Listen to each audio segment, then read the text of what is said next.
Welcome, ladies and gentlemen, to the Stars and Stripes Cup Series here on Freaky Fast Broadcasting. The sun sets, but the heat is about to rise as this is the second to last race of the regular season before we get ourselves ready for the playoffs. It's the Valley of the Sun 150 here at Phoenix Raceway, and these drivers get to race on the newly updated course. Where it used to be turn 1 is now turn 3, and where turn 3 used to be, it's now turn 1. A little bit of a shift, but these drivers are going to have some fun out there on track, and we're proud to give you all the coverage here again on Freaky Fast Broadcasting. My name's Sam Dyer. With me is going to be Zach Hall. We got Robert Moyer as well in the back, giving us all the cameras and graphics. And Zach, tonight, a lot of confusion on who might be the fastest driver to watch out for as this practice, this whole entire week setting up for this race. I think a lot of drivers are recognizing you're going to have to win to get into the playoffs. And tonight could be another one of those quote-unquote wild card races of who is going to win. That it very well could be, Sam. And, Phoenix here tonight and then Talladega next week to end the regular season. So two final chances for drivers to try to lock themselves in and get that win. And that could be crucial for a few because a few drivers may not have that chance to fully get enough points to push themselves in by the points wise. But man, if you go out here and get a win, you'll be able to get yourself locked in. So always be looking for that as these drivers are all hitting the practice track. And, hearing from a few drivers out there, the balance of this car actually very, very loose. So it's going to be an interesting race to see how can they keep the rear tires underneath them. So at any point we could see some very slippery incidents. And with it being slippery and the drivers have to worry about that, they're also going to have to worry about their tires. They've only got 3 sets to work with here tonight for 150 laps here at Phoenix. And again, the points is going to be a talking point a lot throughout the rest of tonight and going into next week. But Zach, last week, we can go back for a little bit. Gotta say, what a race it was to see that of Jason Gratton finally getting himself into victory lane. And coming into that of last week was a driver that was outside looking in, now very comfortable heading into that of the playoffs.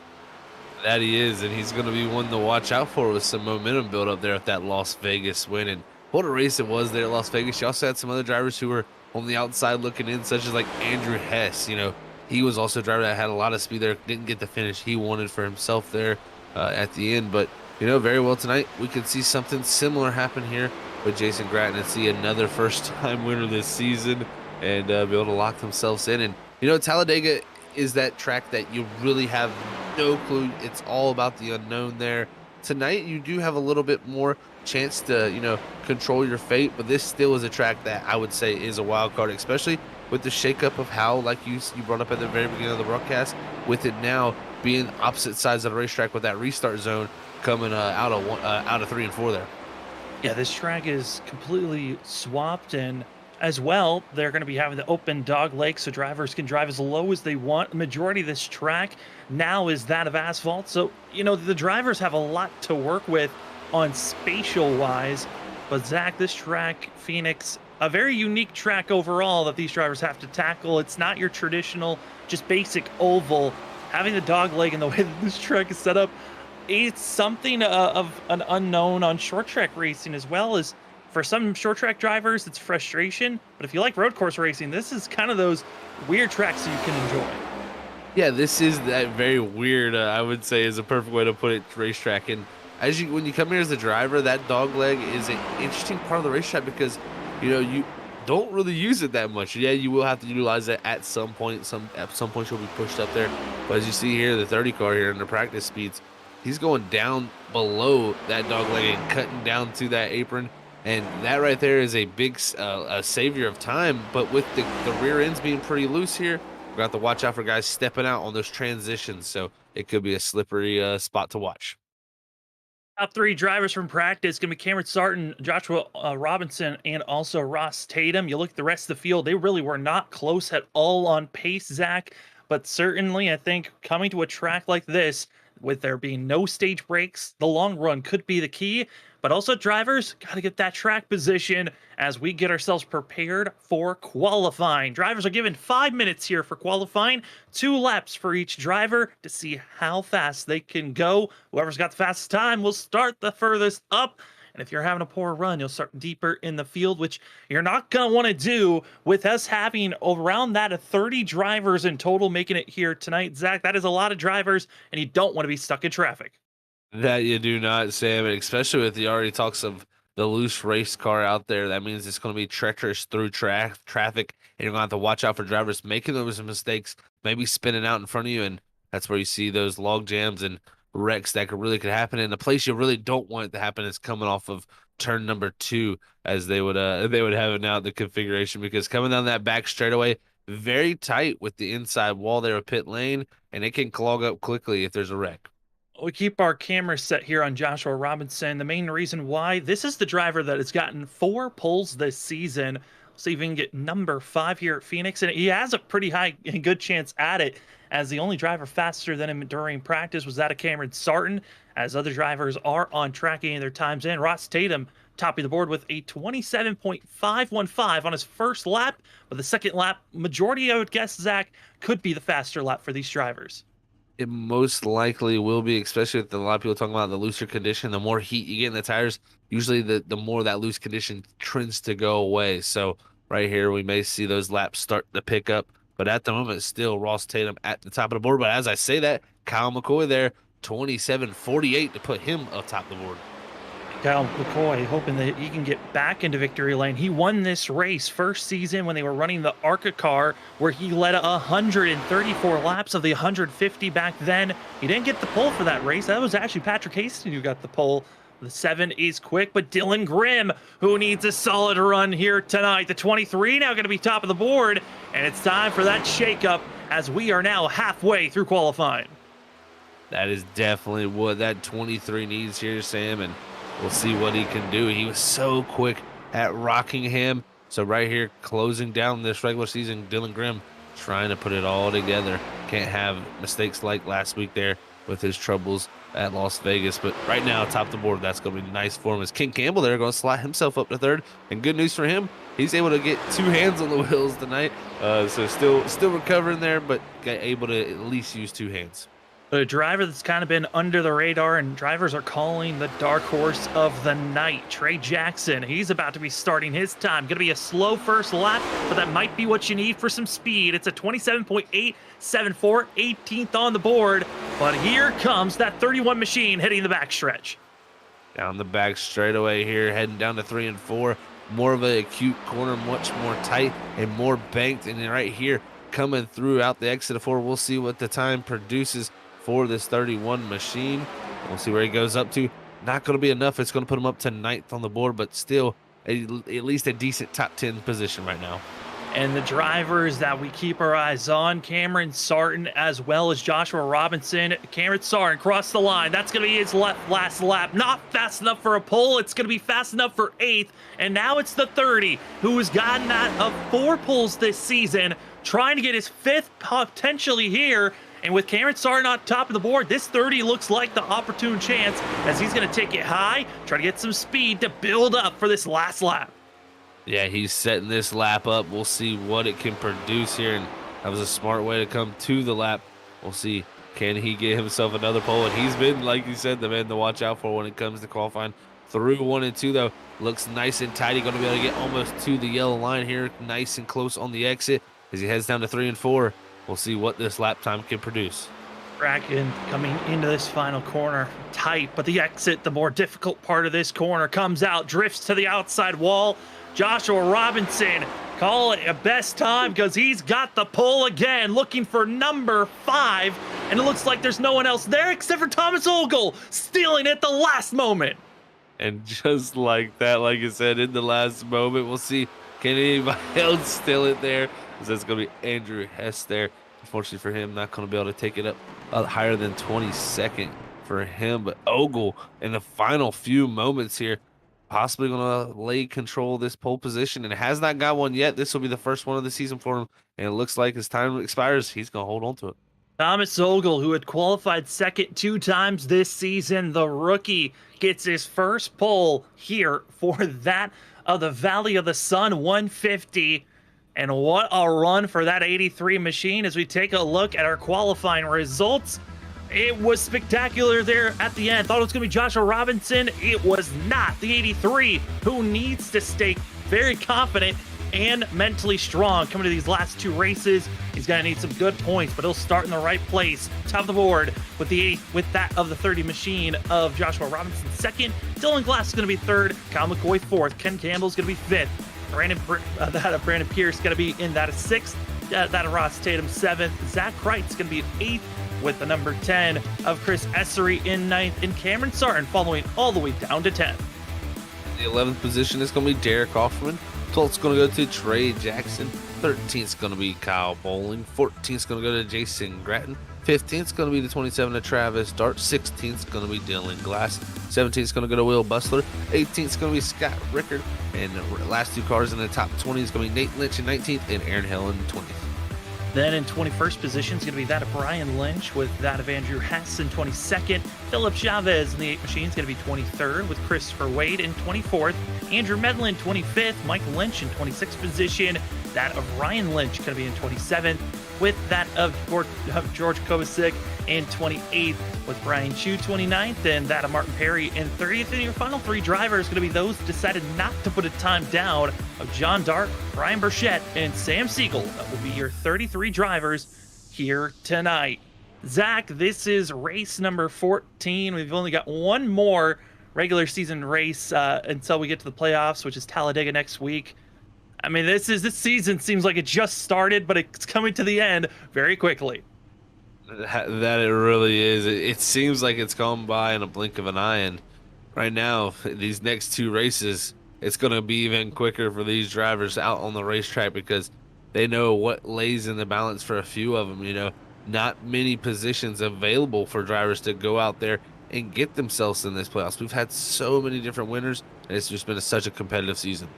But the way the points have been laying down, it's really between that of Kyle Bowling and Thomas Ogle on who's going to be in that final spot.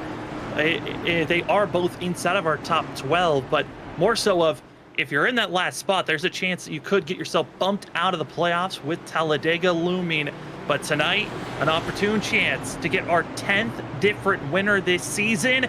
Thomas Ogle, Joshua Robinson. Zach, the more unique restarts, these drivers have to drive most of the track by themselves. That they do, and this is a lot of time to think for themselves. And as you get to this zone, also one of the weirdest zones in all of racing, right in the middle of the corner. Drivers are stacked up side by side, 2 by 2, all the way through into the Geico restart zone. We are green at the Valley of the Sun 150 here at Phoenix Raceway, and already Thomas Ogle ducks it down low and taking the lead and heading into turn number 1. Fighting for his playoff life, Thomas Ogle gets on pole position early to the lead here, but he's got Dylan Grimm, the contender, that is trying to take that position away from him. And right now, early caution. Wreck further in the back. It's going to be the 66 of John Dart. Spun around and talked about the loose sensation coming into the night. That was one of our major talking points, and it looks like it struck here in the early going.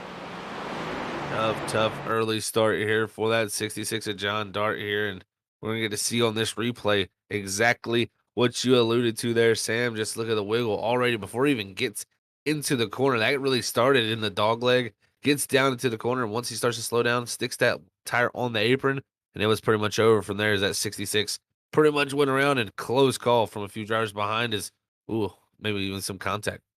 And Sam Siegel did brush into that outside wall just slightly for the 48, but doesn't look like too much damage to deal with. And well, luckily nobody hit the wall too largely, so everyone's able to stay on track. And we'll get ourselves back to that of green flag racing here shortly, as the drivers get themselves prepared to take off once again. I mean, Zach, this race, 150 laps. Phoenix has been known to bring some great overtime attempts, especially late in the race, get some late cautions. Drivers kind of get a little feral out there. I'm curious if that's going to be the same thing we get here tonight. This is one of the few races here at Phoenix in this series that's a night race. I'm also curious on how that could translate as we get ourselves ready to look at the weather here as well. Yeah, it's definitely could have a huge impact on the racing here tonight with that track, not only here at night, but with the weather here being 82 degrees with the air temperature, partly cloudy skies, and an 84-degree track temperature. Very cool here, and not the coolest track I've ever seen for a nighttime race, but still a very cool racetrack. And a lot of drivers are out there talking about that, thinking this would promote grip levels and really help these drivers when it comes to that loose sensation of this race car.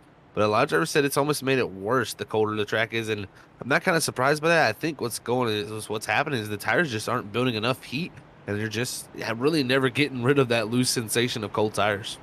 Well, I'm also curious because we've been watching this next gen car for a while now. It's been now in iRacing for it feels like almost a year at this point. This next gen car just seems like with the newer and newer updates, the night racing, that loose sensation never really feels like it trickles away, especially on the certain tracks we go to. I mean, yes, the heat is a major factor, but it just seems like the car overall, just when it's loose, it feels almost impossible to save. That it does. It's almost impossible to catch personally.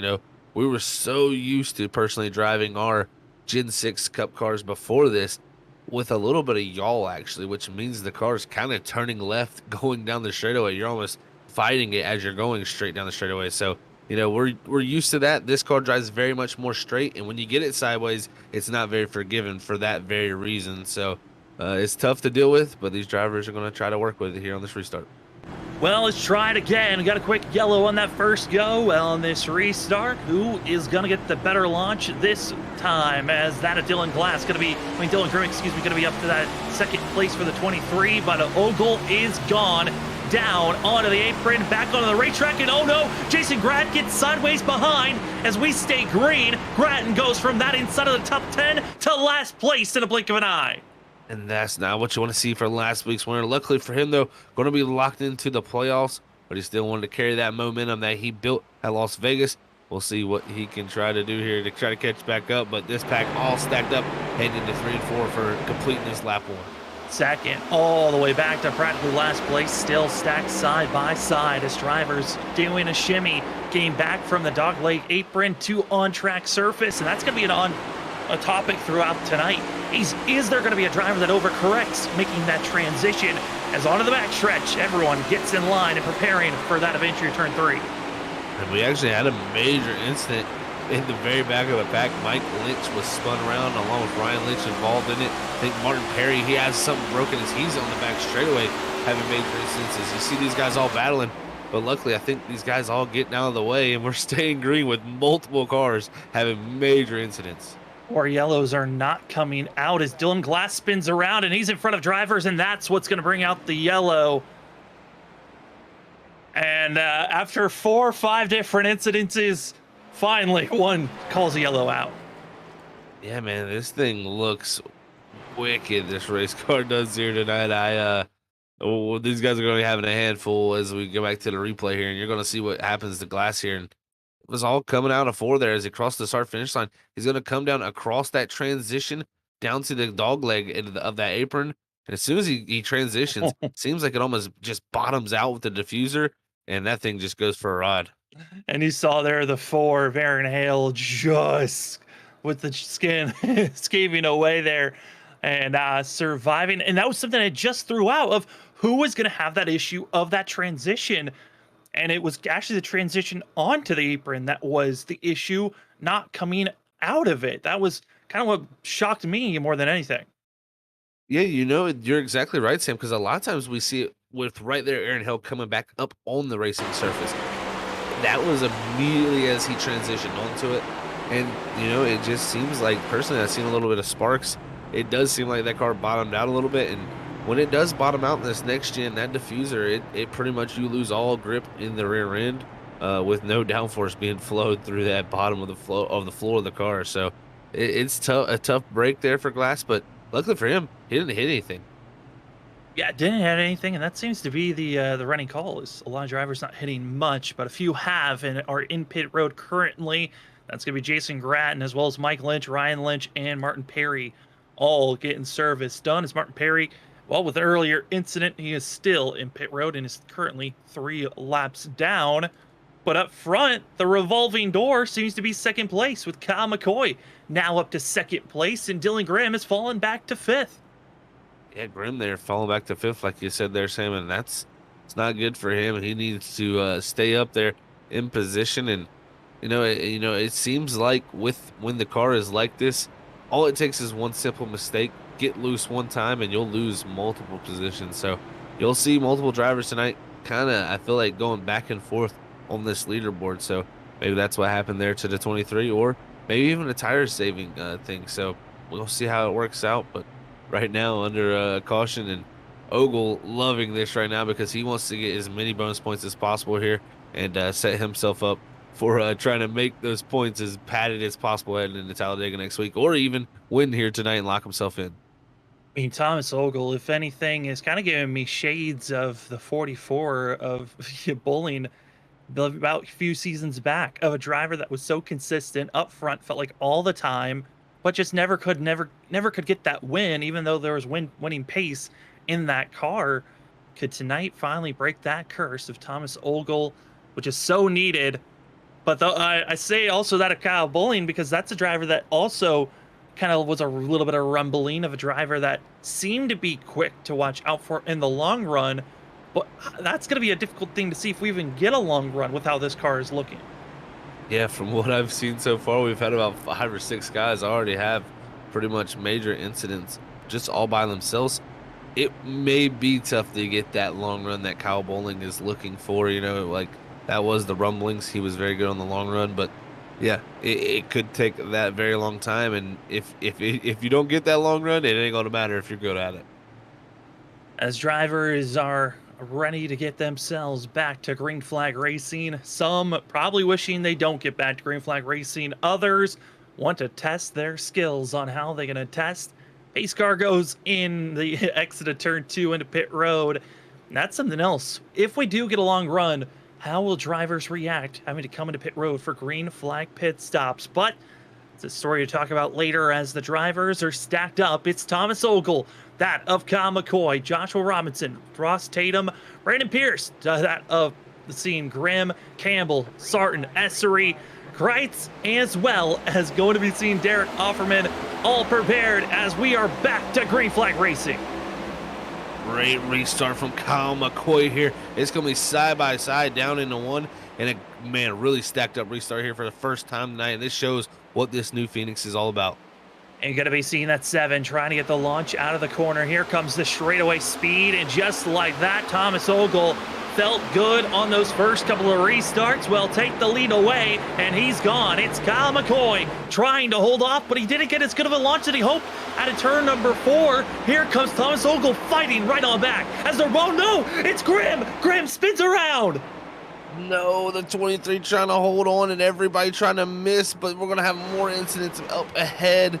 And luckily for Grimm, he makes it out, but Grattan, last week's winner, involved in it with Sam Siegel. It looks like Will Bustler also. Everyone tried to avoid the 23, but the avoiding gave away. There was just too much, not enough track, too much carnage. As we watch that, Dylan Grimm ducks down, trying to get that better run. And did he make contact? I'm curious here. And he did. Right into Joshua Robinson. Wasn't expecting that checkup. And then gets spun around. And this is when the chaos really starts to unfold. That it really does. You can see he's holding that brake, trying to make that car stop, because right there he's seeing his pretty much race flash before his eyes. And right here, right on board Grattan, we're going to get to see a great shot of this right here, as everybody trying to miss it, but you're going to have drivers dart to the right there, missing that 23. But unfortunately, they're going to have cars to their outside, and from there, it's just going to cause a huge stack up here. And Nate Lynch, one of those drivers that was kind of around the catalyst of darting. And that is got to be frustrating for a lot. And it's just, watching it from different angles, it seemed like you had half the group deciding they were going to slow down and try to get around this incident as careful as they could and tiptoe their way. And the other half of the field kind of were trying to just superhero their way and just flat out arc break some of those incidences. But at the same note, you don't know when the yellow is going to come out, because we saw there earlier there being 3 or 4 incidences of drivers spinning, almost could have brought out a yellow and didn't. So you have to run aggressive just in case the yellow flag doesn't fly. Yeah, I mean, even with Dylan Grimm facing backwards there, it seemed like it didn't throw the yellow there for a while for him. So, yeah, it can be kind of finicky here. So we'll see how it all shakes out for these drivers. But yeah, you got to get woed up there and not try to get up into all that mess. And just even where it all started, just kind of like the catalyst of it there with Joshua Robinson and Dylan Grimm, and just kind of like you were bringing up, Sam, the checkup there. I don't think Grimm thought that he was going to be almost 3 wide there with Robinson having to stay that low with him being below Pierce. So it's just one of those things, especially with the dog leg. You had those scenarios where you're not side by side with someone when you go into the dog leg, but it's such a shortcut of that distance. You could be side by side and not know that, and that's when you see these type of racing incidents like that.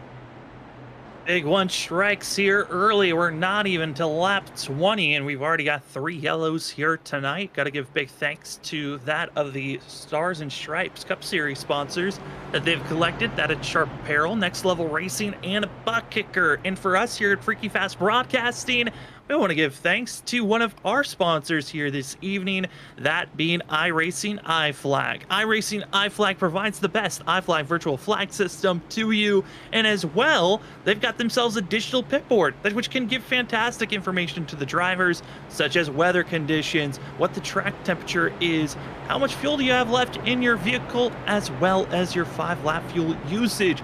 Great information to help you what's on track, as well as for your strategies moving forward. And if you'd like to go get your iFlag virtual flag system, or get your pit board, or plenty of more information and gears to grab, go to iRacingIFlag.com and use our promo code FreakyFast2022 to go get yourself a discount today. So thank you to that of iRacing iFlag, as we're getting ready to go racing once again. Here's Zach. Already 3 cautions. I think everyone would like to get some racing in at some point.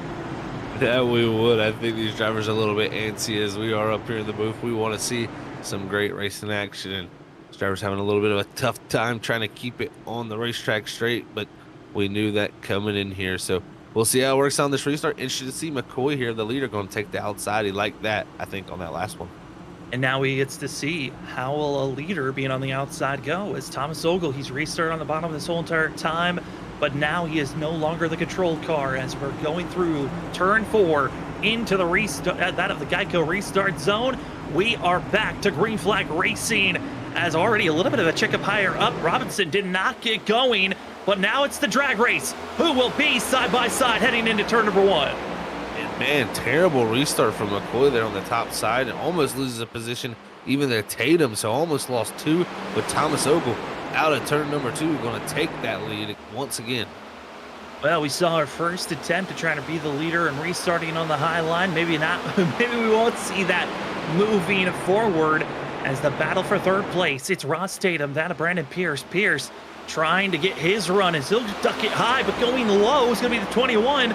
But here comes Cameron Sarton, the winner from last season. Will he be able to find himself up front in winning this thing? Yeah, he broke through here last season. That was a big special moment for him. Let's see, can he do it once more? But battle's all included is right now McCoy once again up front, that 7. He wants the lead, and he's going to take it back, as we've seen right here from on board Sarton. But it's going to be Ogle crossing him back over up front, and right here this dog leg opening up the opportunity for drivers to go to the inside. And I think really right there was a chance for Kyle McCoy to kind of take some knowledge in for later on in this race. If he just sticks it down low, allows Thomas Ogle to get a good run on the front straightaway through the dog leg, and as long as he gets a good run at the bottom, he'll still have a nose ahead there coming to the line, as that start-finish line comes pretty close out of the corner. So drivers don't have a lot of time. You're going to be trying to make a late pass there later on.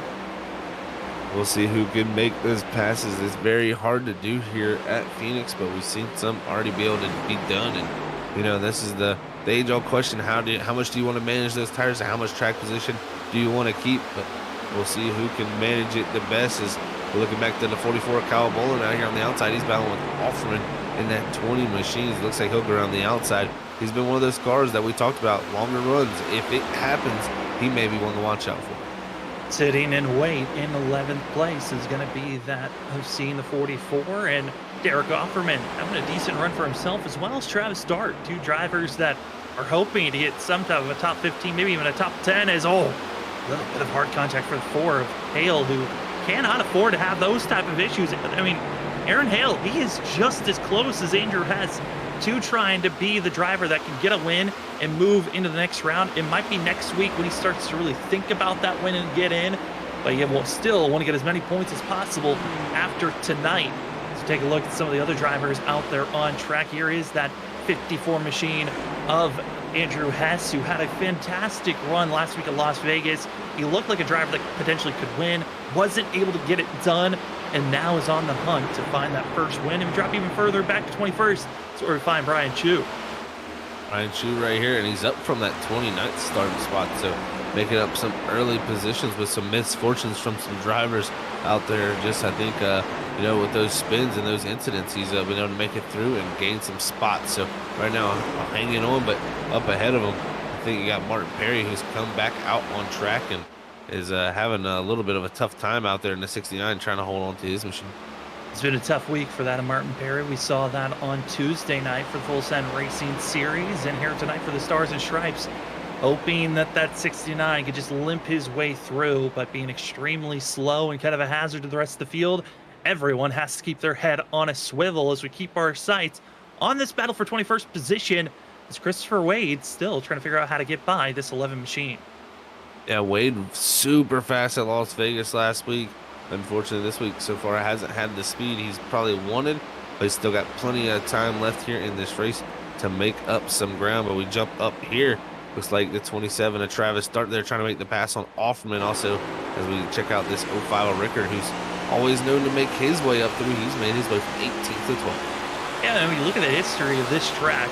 Phoenix has been ran every single season.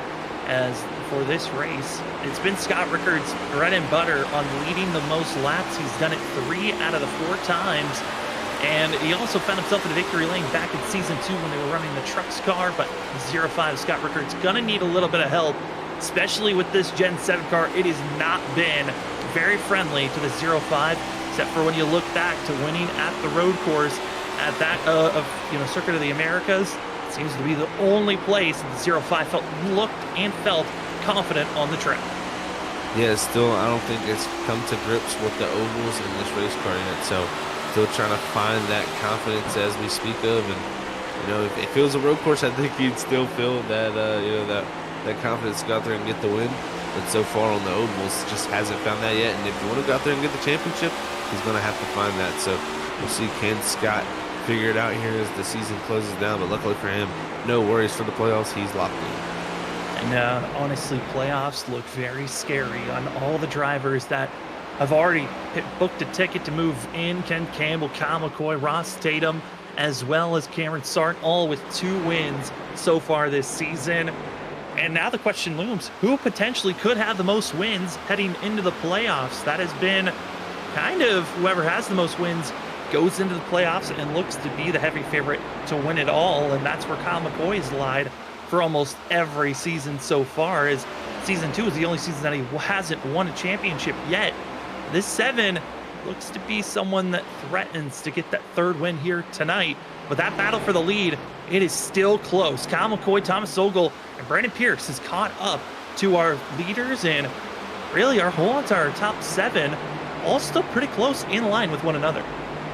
Yeah, definitely still very, very close here. And, Kyle McCoy was able to jump out to that lead there and get past Ogle, but Ogle has not let him drive away. So we'll see what they have for him. But Pierce is the one I think definitely to watch out for. He's driven himself up to 3rd as Tatum has slided back to 4th. But right now, big moment for Pierce there. Very, very close as he's using all of those tires. And, we had a few drivers speak of Pierce earlier this season talking about how he likes looser race cars, and we've heard this is a loose racetrack here and a loose balance, so maybe it's coming to that 38's liking. I'm curious on how well he can make it work as Brandon Pierce, winner from Auto Club, hoping to see a little bit more of that magic continue forward. And as well, he found himself being pretty quick at Phoenix. He's found himself winning there in other leagues that he's ran in, so this track has given some luck to the 38 machine. Good tonight. One of those nights. And then we look behind that of Brandon Pierce. You see Ross Tatum ducking down, still trying to utilize that dog leg. But behind them is the 10 of Chris Essery. who, with that of Cameron Sarton, are biggest movers of those that are inside of the top 10, both up 4 positions. Yeah, both of them, the teammates moving up together there as they both started 9th and 10th and now up to 5th and 6th. So in pressure, Ross Tatum here is, the caution's going to be on the speedway. Oh, and it's Dylan Grimm once again for the 23 as he'll fall all the way back to the end of the line. And man, frustration has to be building for the 23 who needed a special run here tonight at Phoenix. And he just tacks on a little bit more damage after this run that he has with the 8. Yeah, you're going to see here on this replay, the 8 machine up top. That's Philip Chavez there. And he's going to be coming off of turn number 2 there and get loose, come down into the 23 of Grimm. Both of them head first in the wall, but Grimm going to take more of a straight hit on the nose. And, Grimm's going to be saying, man, that mistake now of him, spinning there in front of the field pretty much is going to come back to bite him because that put him in that position there to get caught up in that. And for Philip Chavez, who was involved with that wreck, also going to have some required damage, so they'll be into pit road. But Zach, these cautions, we had a little bit of a green flag run. Now caution 4 comes out, and the mind games are thrown out. Half the field now comes into pit road for tires and fuel. Yeah, this is an interesting call. So first car that's going to come off with those tires is going to be the 30 machine of Joshua Robinson. And then you'll have Kyle Bowling, it looks like, in the 44. The 05 of Scott Rickard, Andrew Medlin in the 12. The 4 of Andrew Hell going to be the first 5 cars off of pit road. But definitely an interesting strategy call here for these guys. And Ogle coming down the next time around. Ogle, Tatum, and Kreitz all come in a lap later, meaning they're going to drop all the way back to the tail end of the field. Very questionable call there from me, and that is going to be one we're going to be scratching our heads on, and we'll see how it plays out for him. But especially for Ogle, this is not what he needs. He needs to keep himself up front and out of trouble here tonight if he wants to stay in a good points position, because someone else goes out there and gets some wins, he could very well be that last driver sitting on the points that gets knocked out. I mean, the only thing that I'm thinking about this pit stop for those drivers is they must have thought, there were a lot more drivers that came into pit road than we thought. We have to come in just to match those drivers because they did not want to be on the back foot. But those drivers that just came into pit road, they still need to pit one more time. So it was not the worst thing in the world if you continue to stay out and then a later caution came out in like 20 laps or so. Then you could have been on your last stop, potentially. This is a head-scratching moment that puts you deeper in the field, and we just saw Dylan Grimm involved with the wreck deeper in the field, and you've just put yourself in that same scenario. Yeah, and really, we hadn't even seen that much of a fall-off from these tires. I mean, the fastest lap of the race by Kyle McCoy, our leader there at one point, was a 27.85.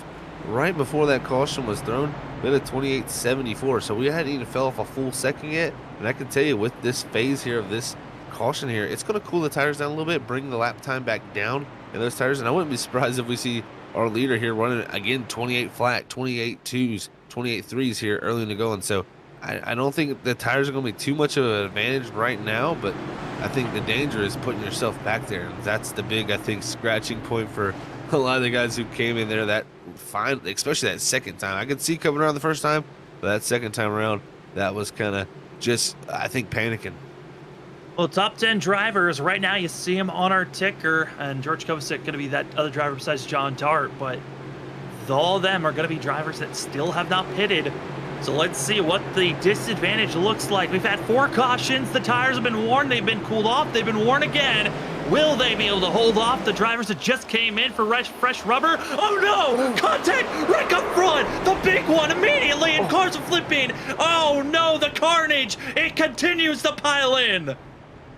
What did we just see there, folks? This is one for the books, and man, right there in the restart zone, everything going wrong for a major group of people, and it started all around the 38 of Brandon Pierce there. And I don't know if personally the 10 machine there of S3 came up into him, but we'll get to see a look here, Sam. Well, for those drivers who were just head scratching, they had plenty of time to slow up and not be involved with this one. But Chris Essery, Brandon Pierce, a bizarre racing incident of both drivers just doing the complete opposite of what you would expect them to do. You'd think that maybe the 10 would drop down on the apron. He holds the middle of the line while the 38 was not expecting that. And there's Ken Campbell, Trey Jackson, two drivers we were hoping for good nights here tonight, both finding themselves scattered. And on the roof is the 15. And look at a few drivers who pitted, Rickard who pitted, Hale who also did, Kreitz there in the 46.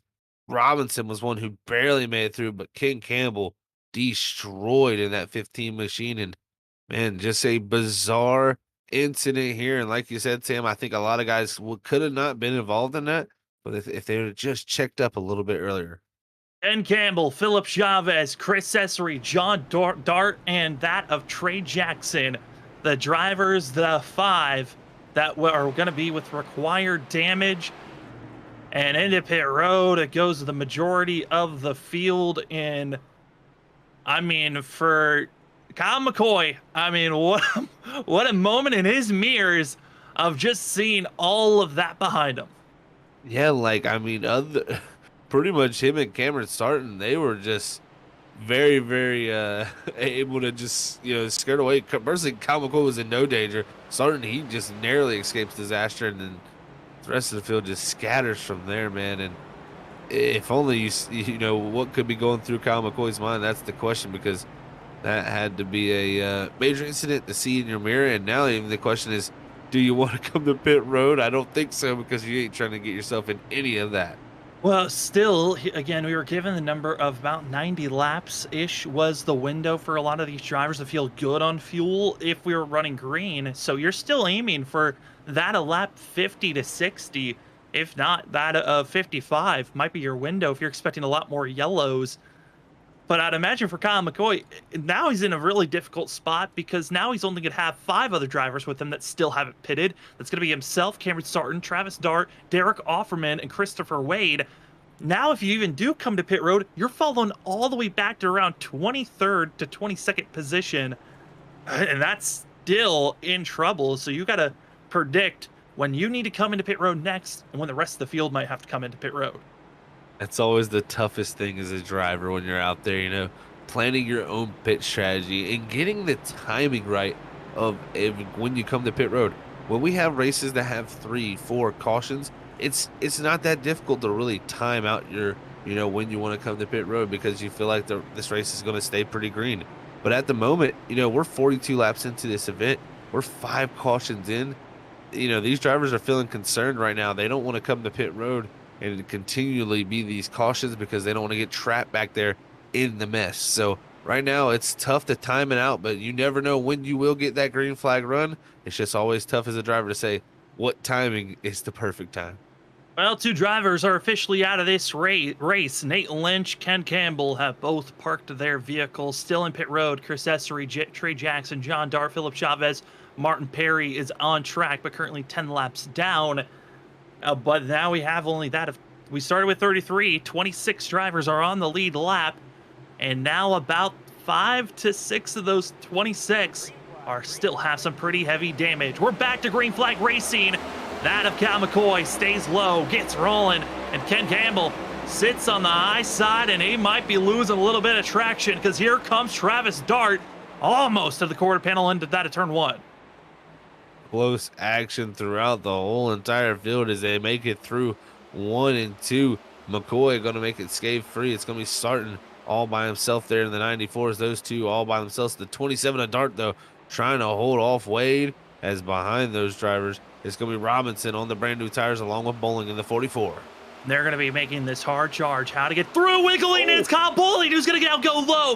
It's every single one of our contenders, and he's coming back up. No, he keeps it low. We stay green. He's off the racing surface. Now the 44 with troubles.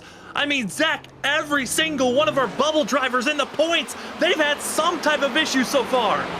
This is pandemonium here early in the going at Phoenix, and this is worst case scenario for these drivers. Every little nightmare that they've had probably about these final 2 weeks, it's starting to creep in and possibly become a reality here at Phoenix, and they definitely are going to have to try to rebound from that here as we get to see what it looks like as Andrew Medlin here in this 12 machine is right here in the 6th position. He's been able to get some track position with all this mayhem. He's going to be the second biggest move, second up of those with fresh tires. The other one's going to be Joshua Robinson.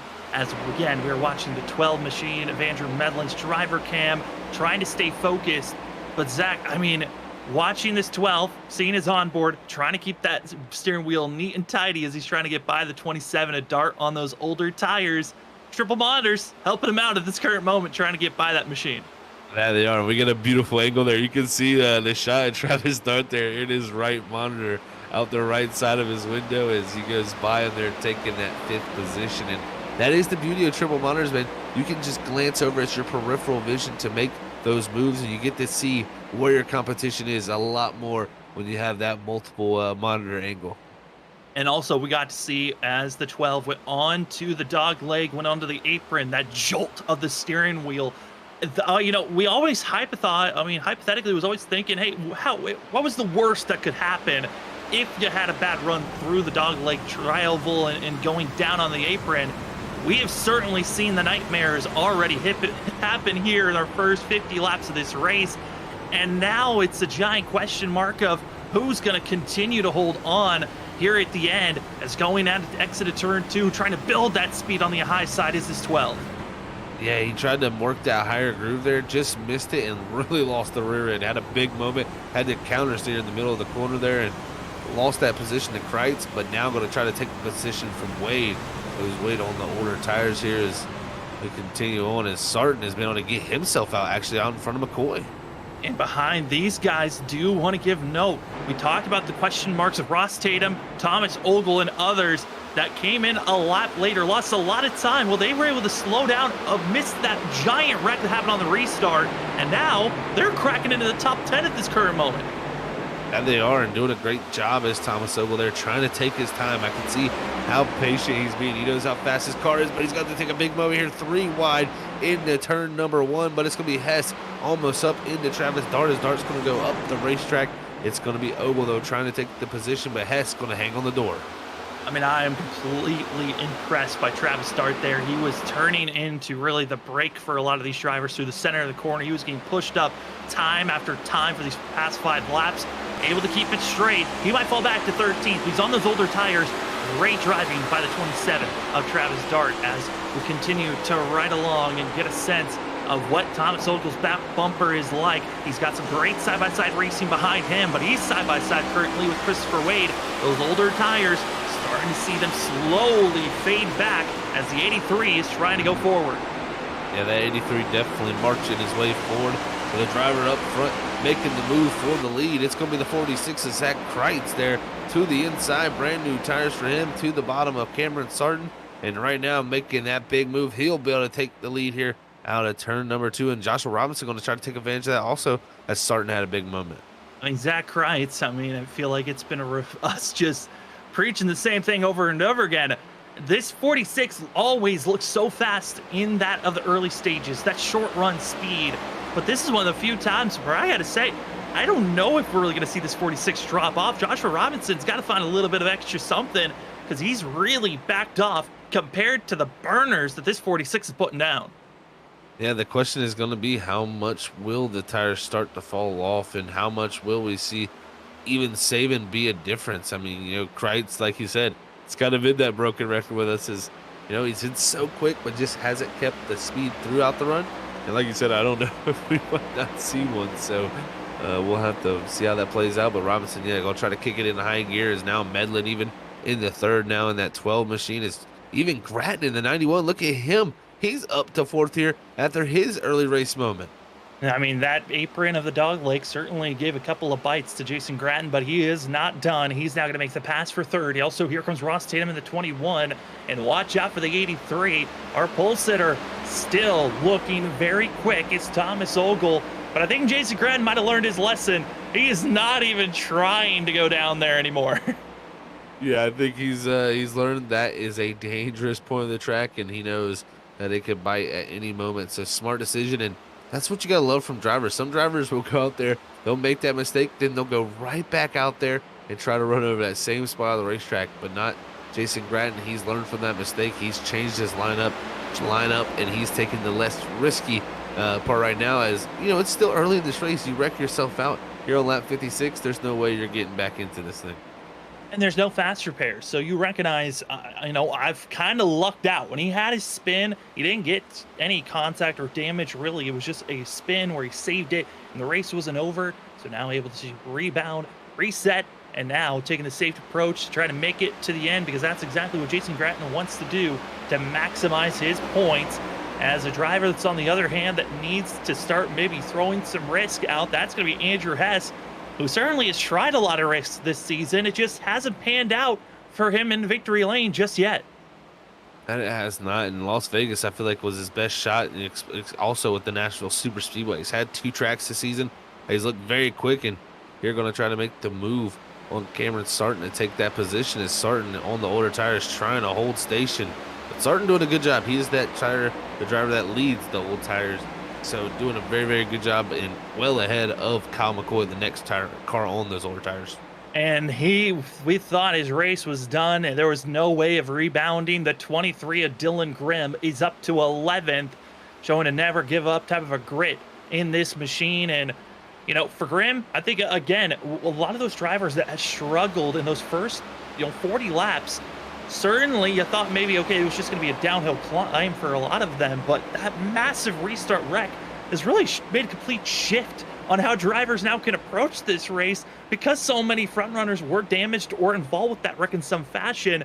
Now, all those made those early mistakes can come back with the run, as here's the 4 of Aaron Hale. Yeah, it's pretty much like they got the get out of jail free card here tonight at Phoenix with that major incident. It's definitely allowed a few drivers who's had big early mistakes to get out of those holes. So great to see that for them. Not good to see for the drivers involved in those incidents though. But right now, looking at Aaron Hale in the 4, remember, he was also one of those drivers farther back in that group, and right now up to 14th for him. He's going to need to march his way farther forward though if he wants to be able to have any shot at a chance for those playoffs. As for all the drivers that still need to come into pit road, that of Cameron Sarton as well as Kyle McCoy, they've now fallen outside of the top 10. And Zach, for those drivers, they're only on lap 60, but I'd imagine pit road might be calling them a little bit sooner than later. It very well might. It might very well might call them, Sam. And that's the thing, is how long can they hold on to these cars? Because I've been watching the 7 and the 94 with a few laps here.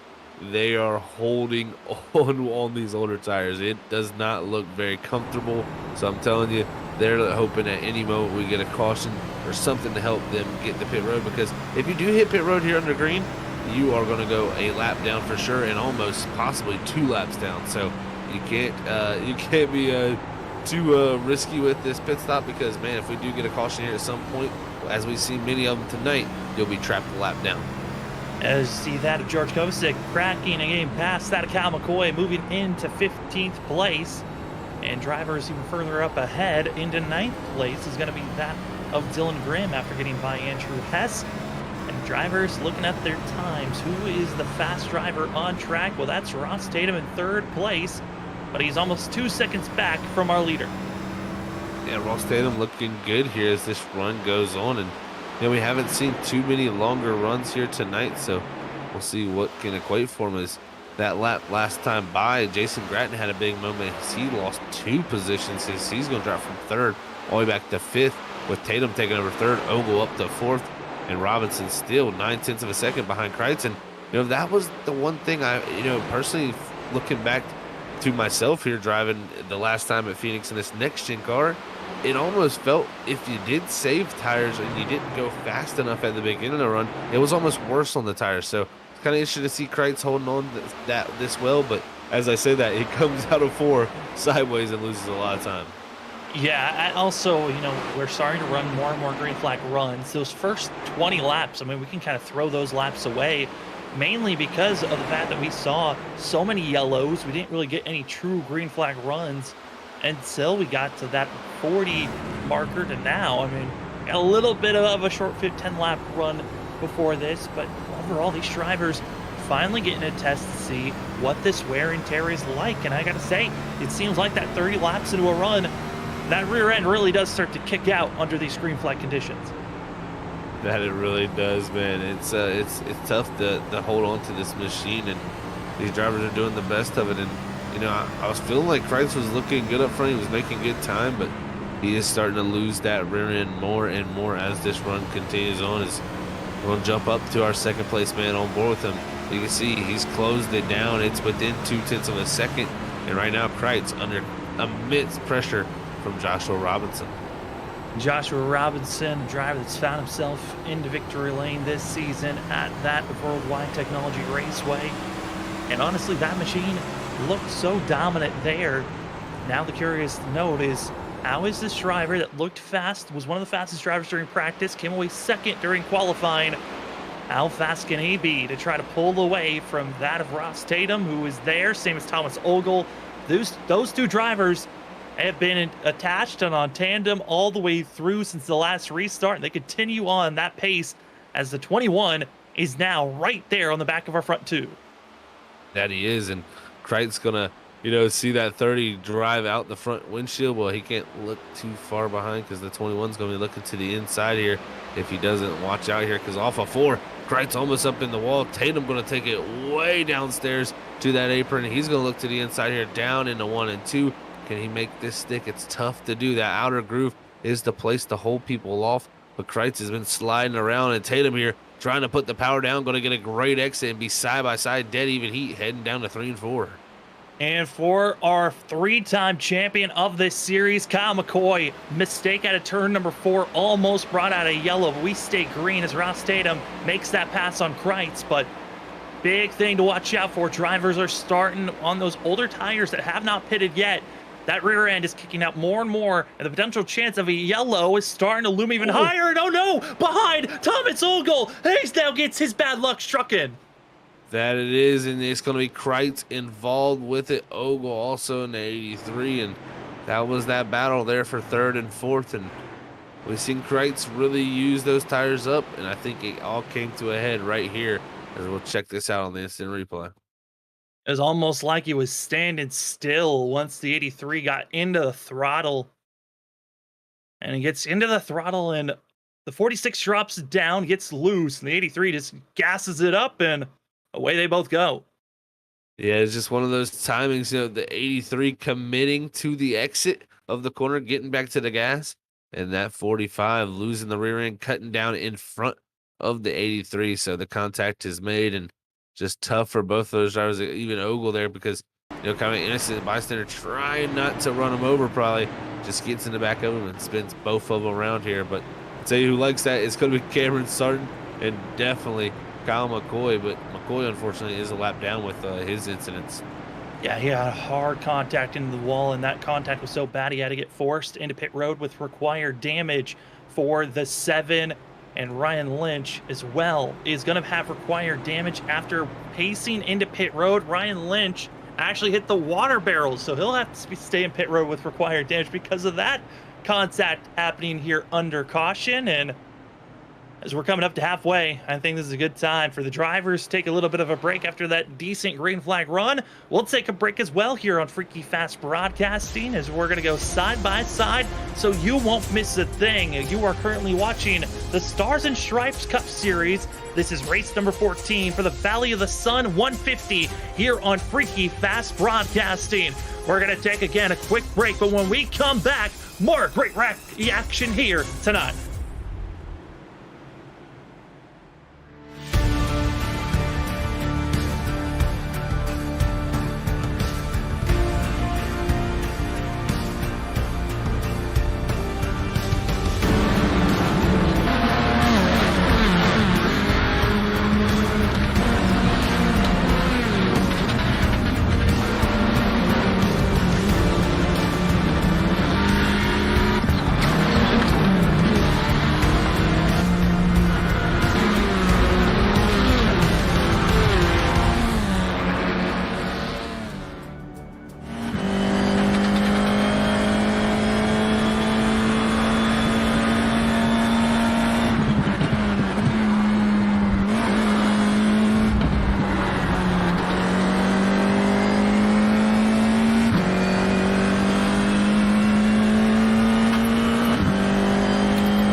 Welcome back, ladies and gentlemen, to Freaky Fast Broadcasting. My name's Sam Dyer. With me is Zach Hall. Also have Robert Moyer Jr. running productions in the background.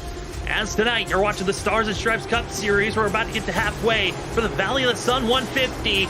It's Joshua Robinson, as well as Scott Rickard, George Kovacic, as well as our whole entire top 6 on old tires. Everyone else just pitted. It's time to go back to Green Flag Racing.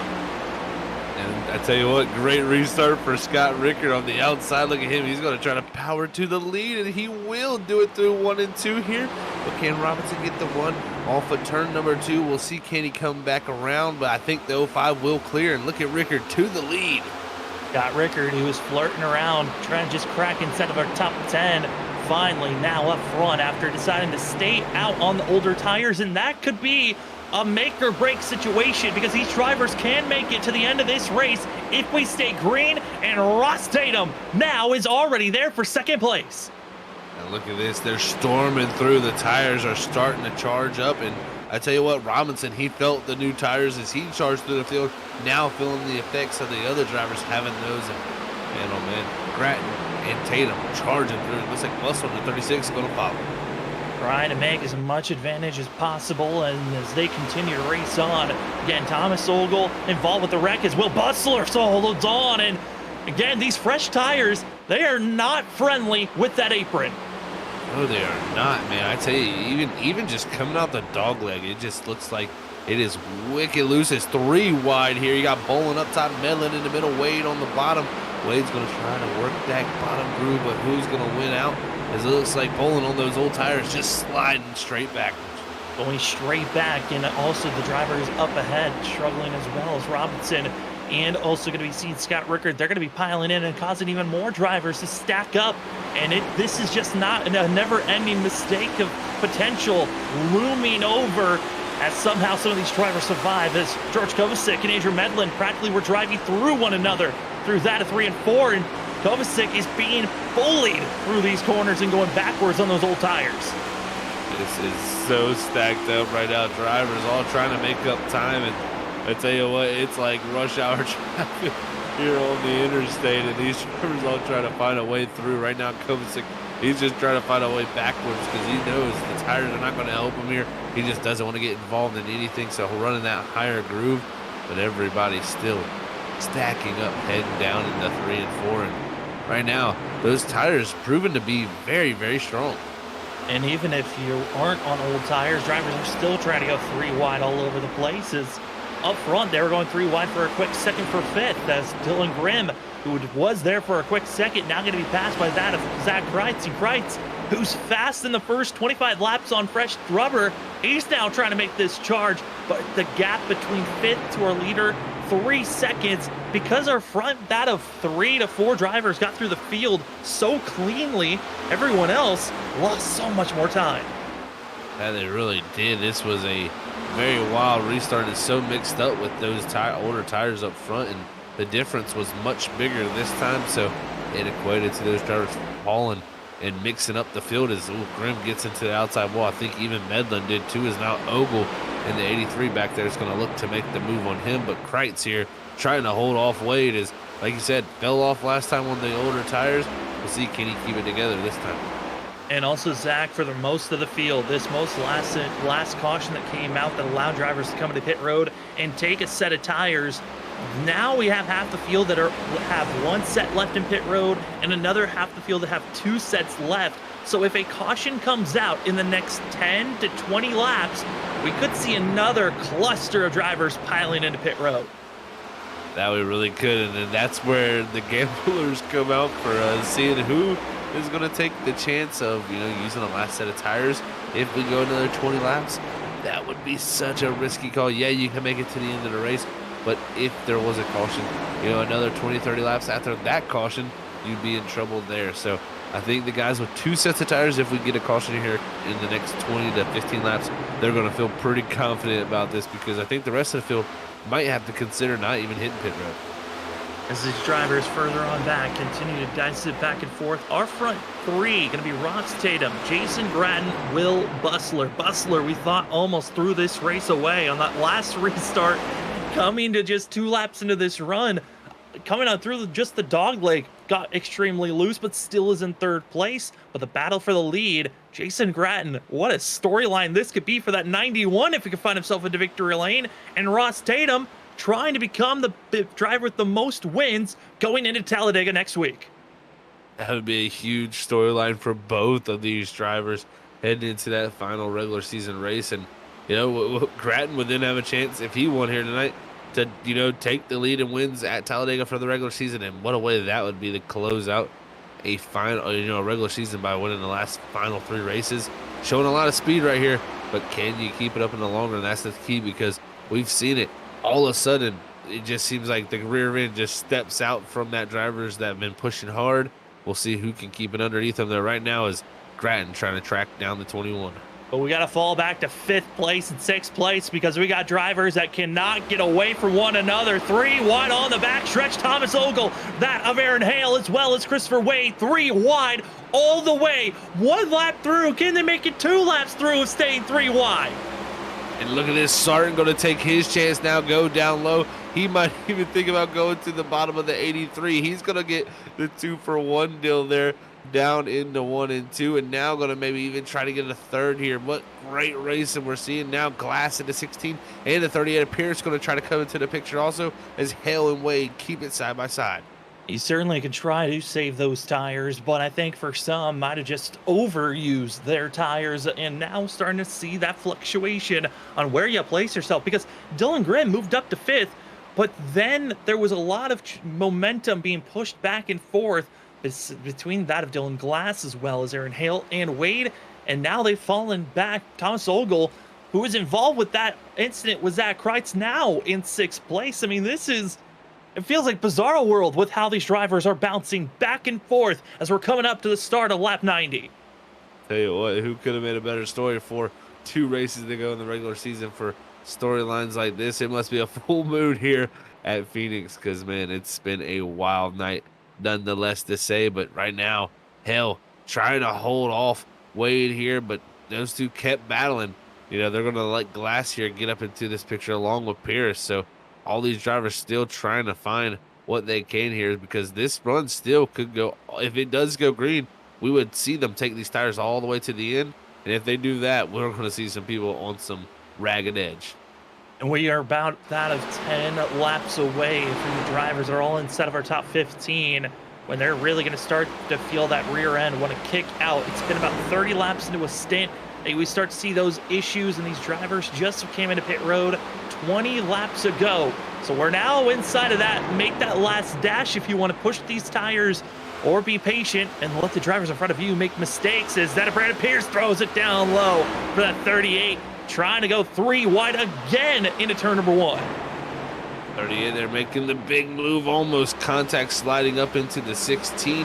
The 53 Wade's going to have to back out of it, but it's going to be Glass, though, in the middle. The one taking advantage of it is Pierce. Couldn't get the run out of 2.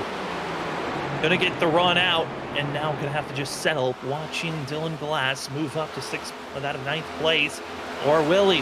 Diving it down on the apron, cutting the course, finding the speed. But does he have the grip? He'll have the execution on the entry of the corner, but here comes Glass fighting right on back.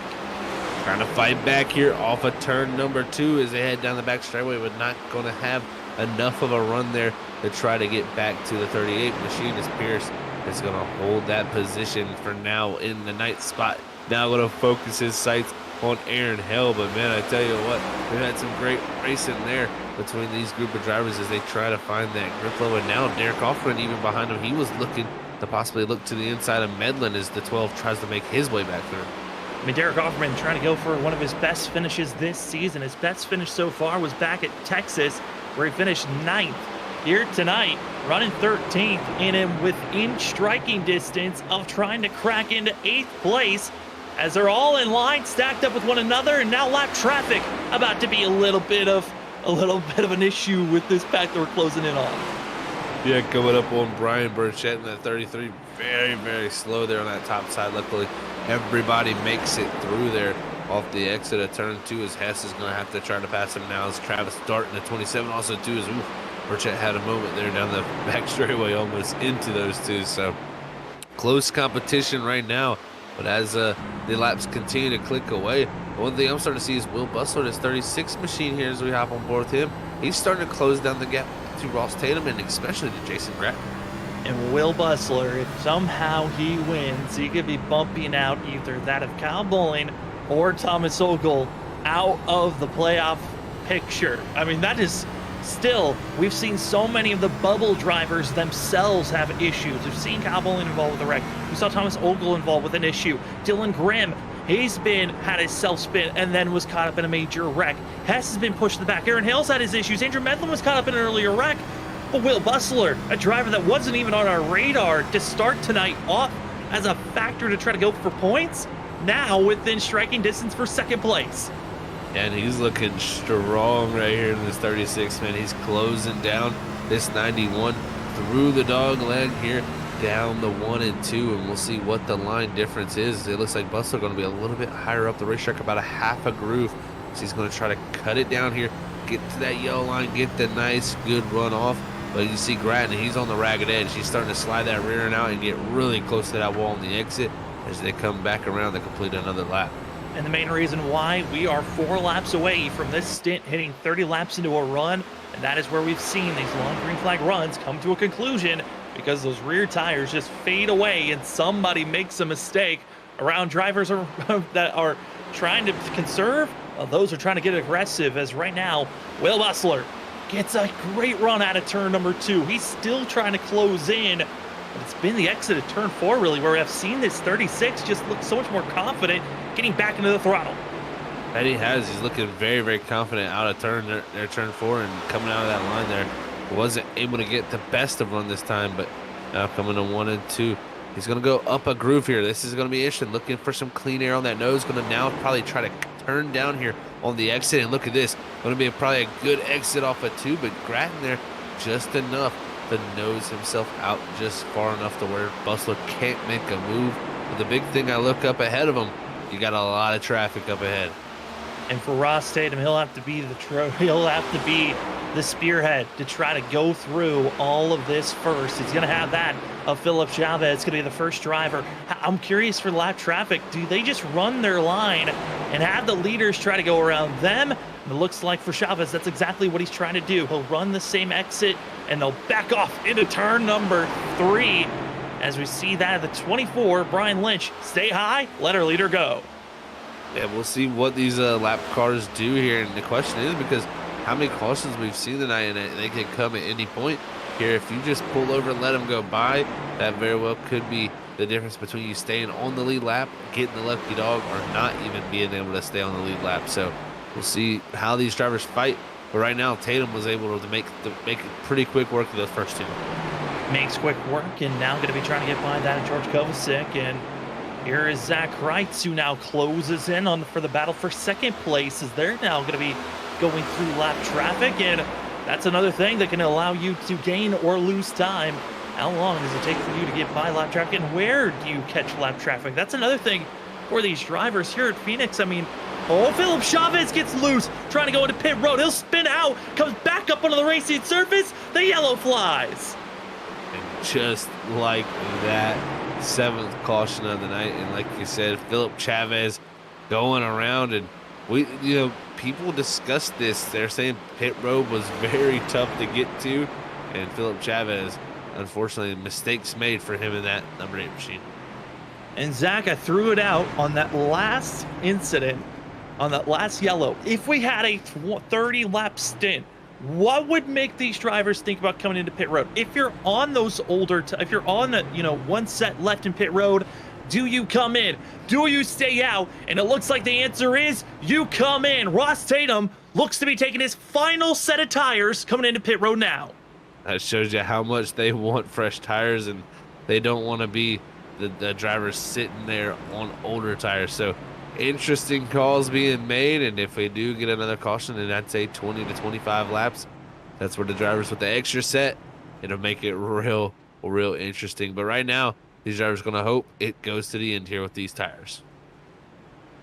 Up goes the right, down goes the left as they continue to go through. A couple of drivers do stay out. That's Aaron Hale and Andrew Hess, who are 2 drivers that believe have one set still in pit road to work with, which I am actually a fan of this decision. If you've got one set left, you kind of are forced to wait for another caution to come out. And I know, Zach, you hate talking about that, of banking on a yellow, but that might be what you're stuck with if you are left with just one set at this current moment.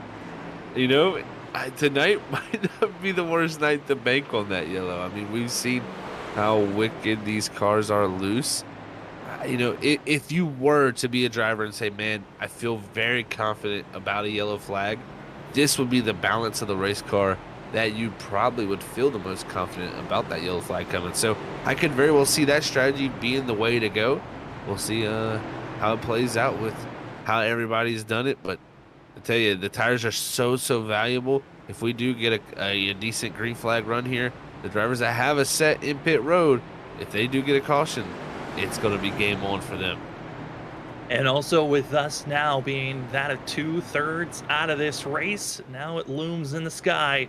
If a late yellow comes out with the trends that we've been seeing tonight on a long green flag run, this race will have another yellow with that of 10 laps to go. That is where we're looking at, which for drivers that still have a set left, you would most likely come in. That would leave us with half the field with once using all their sets already and would be on old tires, and the rest of the field on fresh tires with a 10-lap shootout. But that's if everything we've seen tonight comes to fruition at the end of the day. But Zach, if we stay green, everyone should be good to make it to the end. Yeah, it's looking good fuel-wise. Fuel is not going to be an issue at all. Tires won't be an issue, you know, with anybody having any tire failures, but there's going to be hands full is what the drivers are going to be dealing with the most. So we'll see how it all shakes out. Tatum going to restart in that third position, and I think they'll make quick work here of Aaron Hill and Andrew Hess. But I tell you, you know, you never know here. We've seen crazy stuff already tonight with that one restart wreck between Brandon Pierce and Chris Hessery.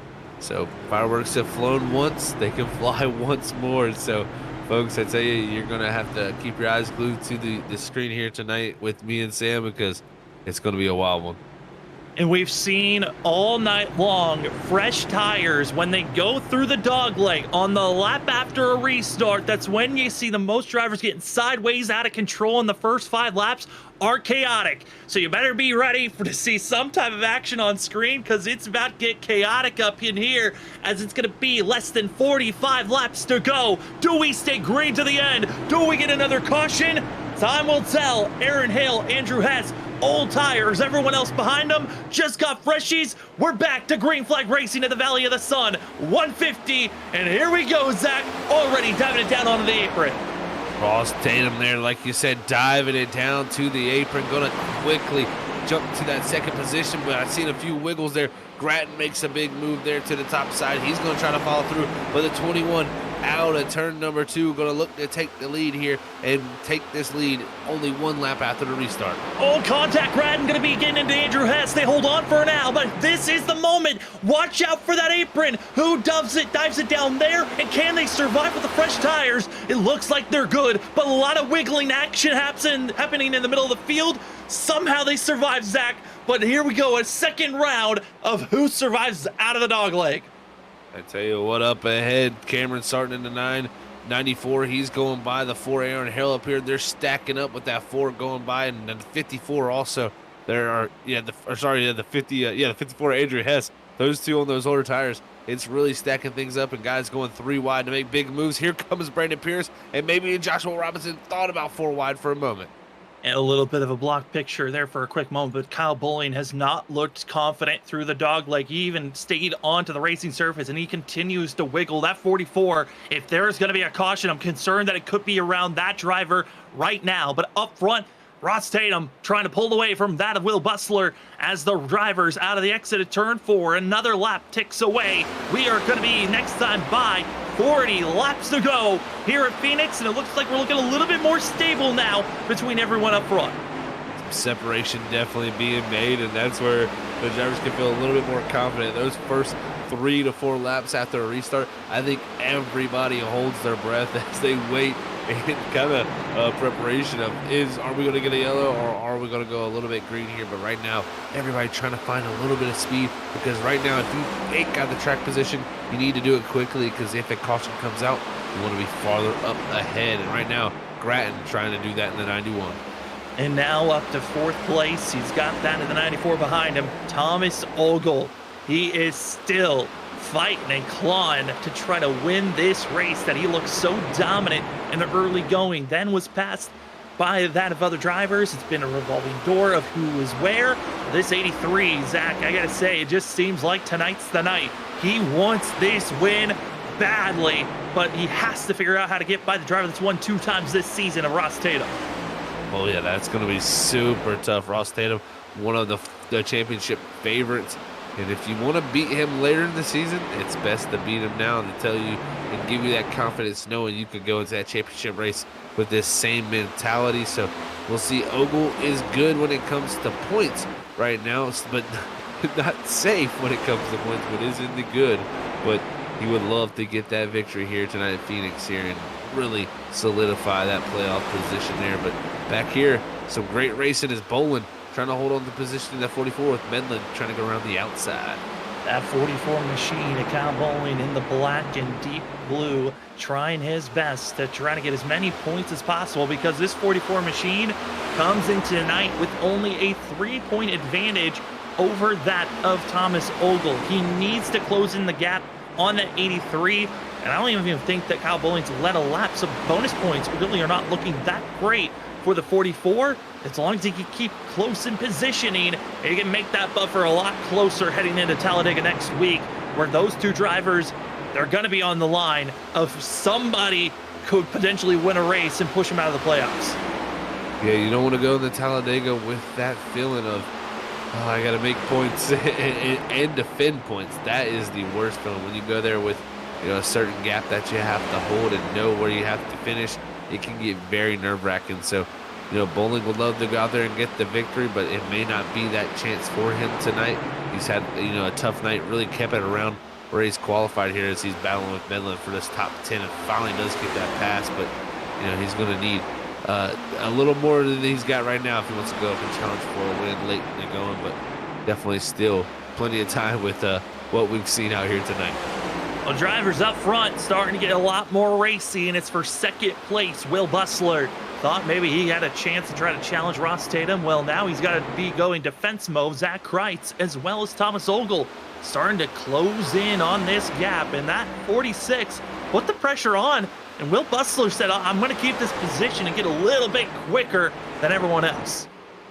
Yeah, it's always a thing too. Is I seen Bustler in the run before. He kind of dropped back from Tatum and lost a little time in the short run of things, but gained it back in the long run.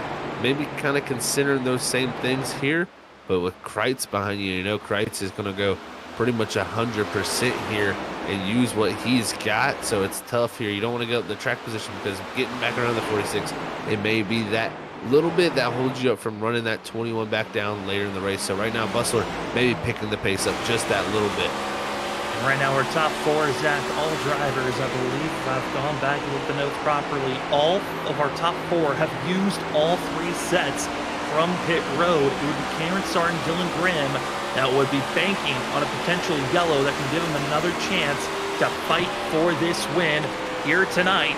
And if we've been looking at the patterns of how this night has been going, we're expecting a yellow to strike here, either in the next about that of 10 to 15 laps. And that would be putting us around that 10 to 5 to go marker. Yeah, and I think if you're starting in Grimm, with that extra set of tires, I think you want to see that caution really within the next 5 to 10 laps at the most. More than that, it's looking to be tougher to get yourself back up there, because the majority of the field on this same strategy as them, and still 22 cars on the lead lap. That still would be a tall task with fresh tires. But who would want to, take that chance of staying on the older tires? That's would be the thoughts moving forward as we're coming up to 30 to go, and Kreitz spins, the yellow comes out. And oh like my that. goodness. We knew it was coming. The timing was when, And it was the 46 coming to the exit of turn 4, spun around to take a look at what brought out our most recent yellow.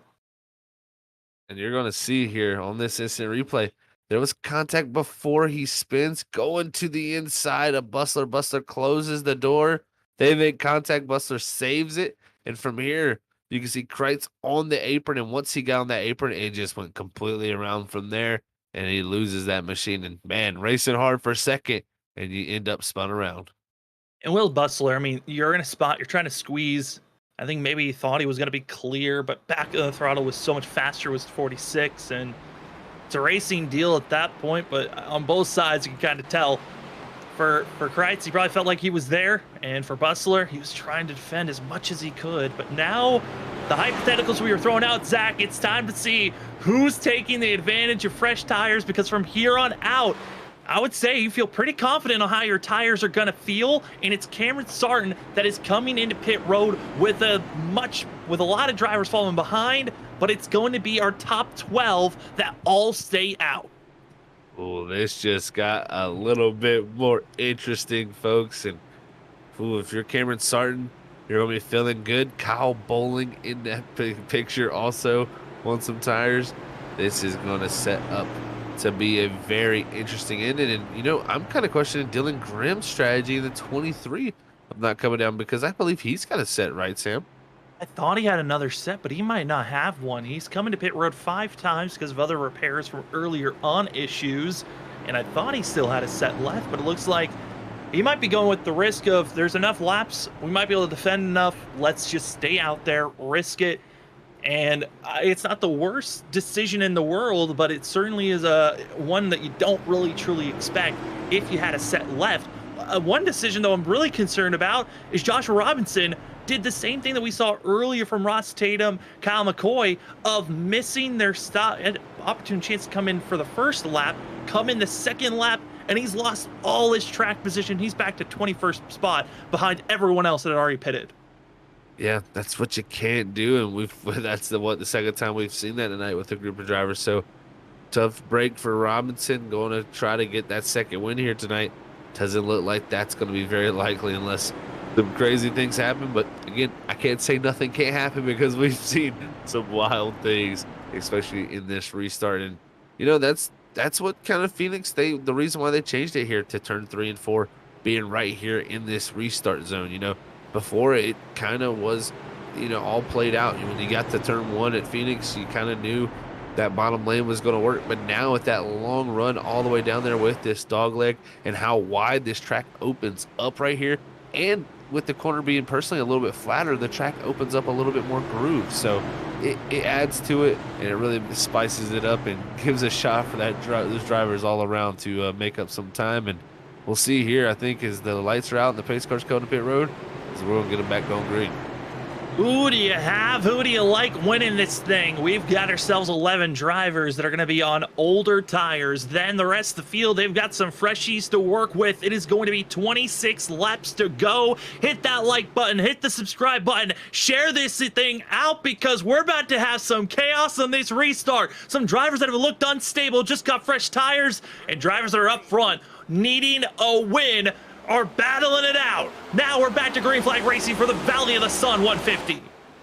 Great start from our leader Tatum, but I tell you what, it's going to be Ogle in the 83, the one who's attacking on the bottom lane as Bustler slides back to third.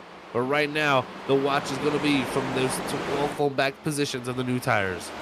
We're at first one, going to be moving forward, going to be the 94 of that of Cameron Sarton, and he's being heavily blocked by drivers deeper in the field, but up front, they all stay low. They're trying to hold their line all the way up high. It's going to be Brian Chugin out of the way, almost into the outside wall, but up front, it's still Ross Tatum, Thomas Ogle, but there's Ricky behind for a quick second. They hold on to 0-5, almost dumps it through the dog leg. Big moment there, and I tell you what, that's what the new tires don't want to see as a caution. They want as many laps here green to be able to make up this time and get closer to those tires up front. And you can see Boland in the 44, he's trying to charge his way up, and I tell you what, Sarton already up to Jason Gratton there in that 5th position, trying to get into the top 5. And it's going to be also Christopher Wade. He's trying to crack into the top 10. He'll do that with the other drivers behind. But man, oh man, is Cameron Sarton looking quick. The driver that got the pole at this race last season and won here at Phoenix. It was his first win last season. He was the Rookie of the Year, the shining star, a driver that looked like he could run for a championship. And now here tonight, he's been under the radar. He's been picking and choosing where he wants to make passes, with the right strategy coming in line. Here comes Sarton up to third. And I tell you what, those new tires making him look like Superman. And I tell you what, the drivers all behind him too, feeling that same effect as Bowen and Wade haven't been able to do what Sarton has, but they're still making up ground themselves. And you see them back there battling it out. Sarton now, only 2 cars left for him, and still not even here 20 laps to go yet. And the reason why I think Cameron Sarton's getting through this field so much cleaner as he makes the pass for second now, as he'll be side by side into turn number 1, is because he's been looking so stable and confident with this car. Christopher Wade, Kyle Bowling, with fresh tires, it takes them about 2 to 3 laps before they really can make a push and feel confident about the rubber that's underneath them. That's why they're still stuck outside of the top 10, even with fresh rubber. And here he comes, guys, coming to 21 laps to go. You can see Tatum getting aggressive. He's trying to not let this 94 by without a fight, but I think he's not going to have too much of a shot as the 94 here. Big run out of 1 and 2, and he's going to head down the back straightaway with a head of steam. Head of steam, and he's going to be clear and gone. It was nice knowing you, Cameron Sarton. He is loving it. And now, if you're those drivers deeper on back, you threw it out, Zach. You don't want a yellow if you kind of want as many laps to go. If you're Christopher Wade, Kyle Bowling, you might want a yellow at this point to reset so you don't lose touch to the 94, because he's going to be 2 seconds ahead of everyone else by the time that you get up to second place.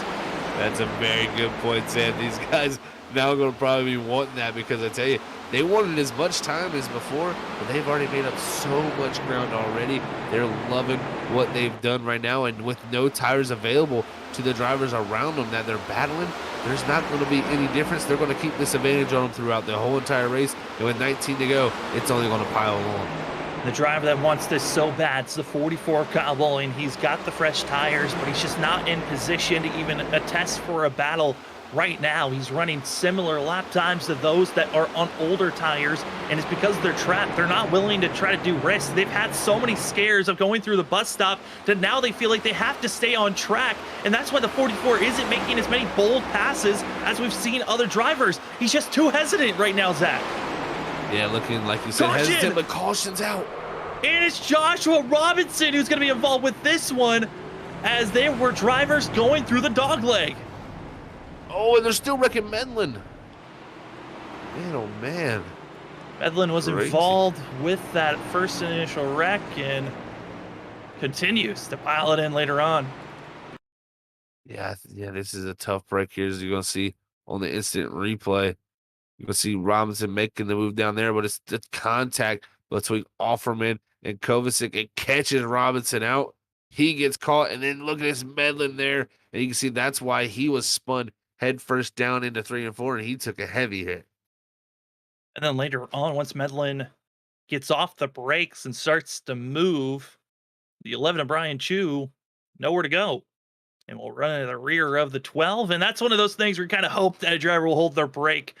But I think for Medlin, he might have thought everyone was just going to go so low that he had plenty of space to back up, and was not the case. What we do know, yellow flag comes out, and this is going to be close to that of a 10-lap shootout. It's going to be around that of 12 laps to that of 13 once we go green. And Zach, looking at the field, everyone that's in their positionings, you stick with what you did. You laid your bed on that last restart before this one, and now you got to lay in it for the rest of this race.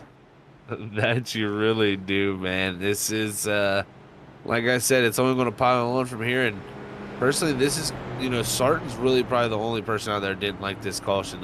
Wade likes this, Poling likes this. This allows them to be able to have a shot possibly at Sarton here.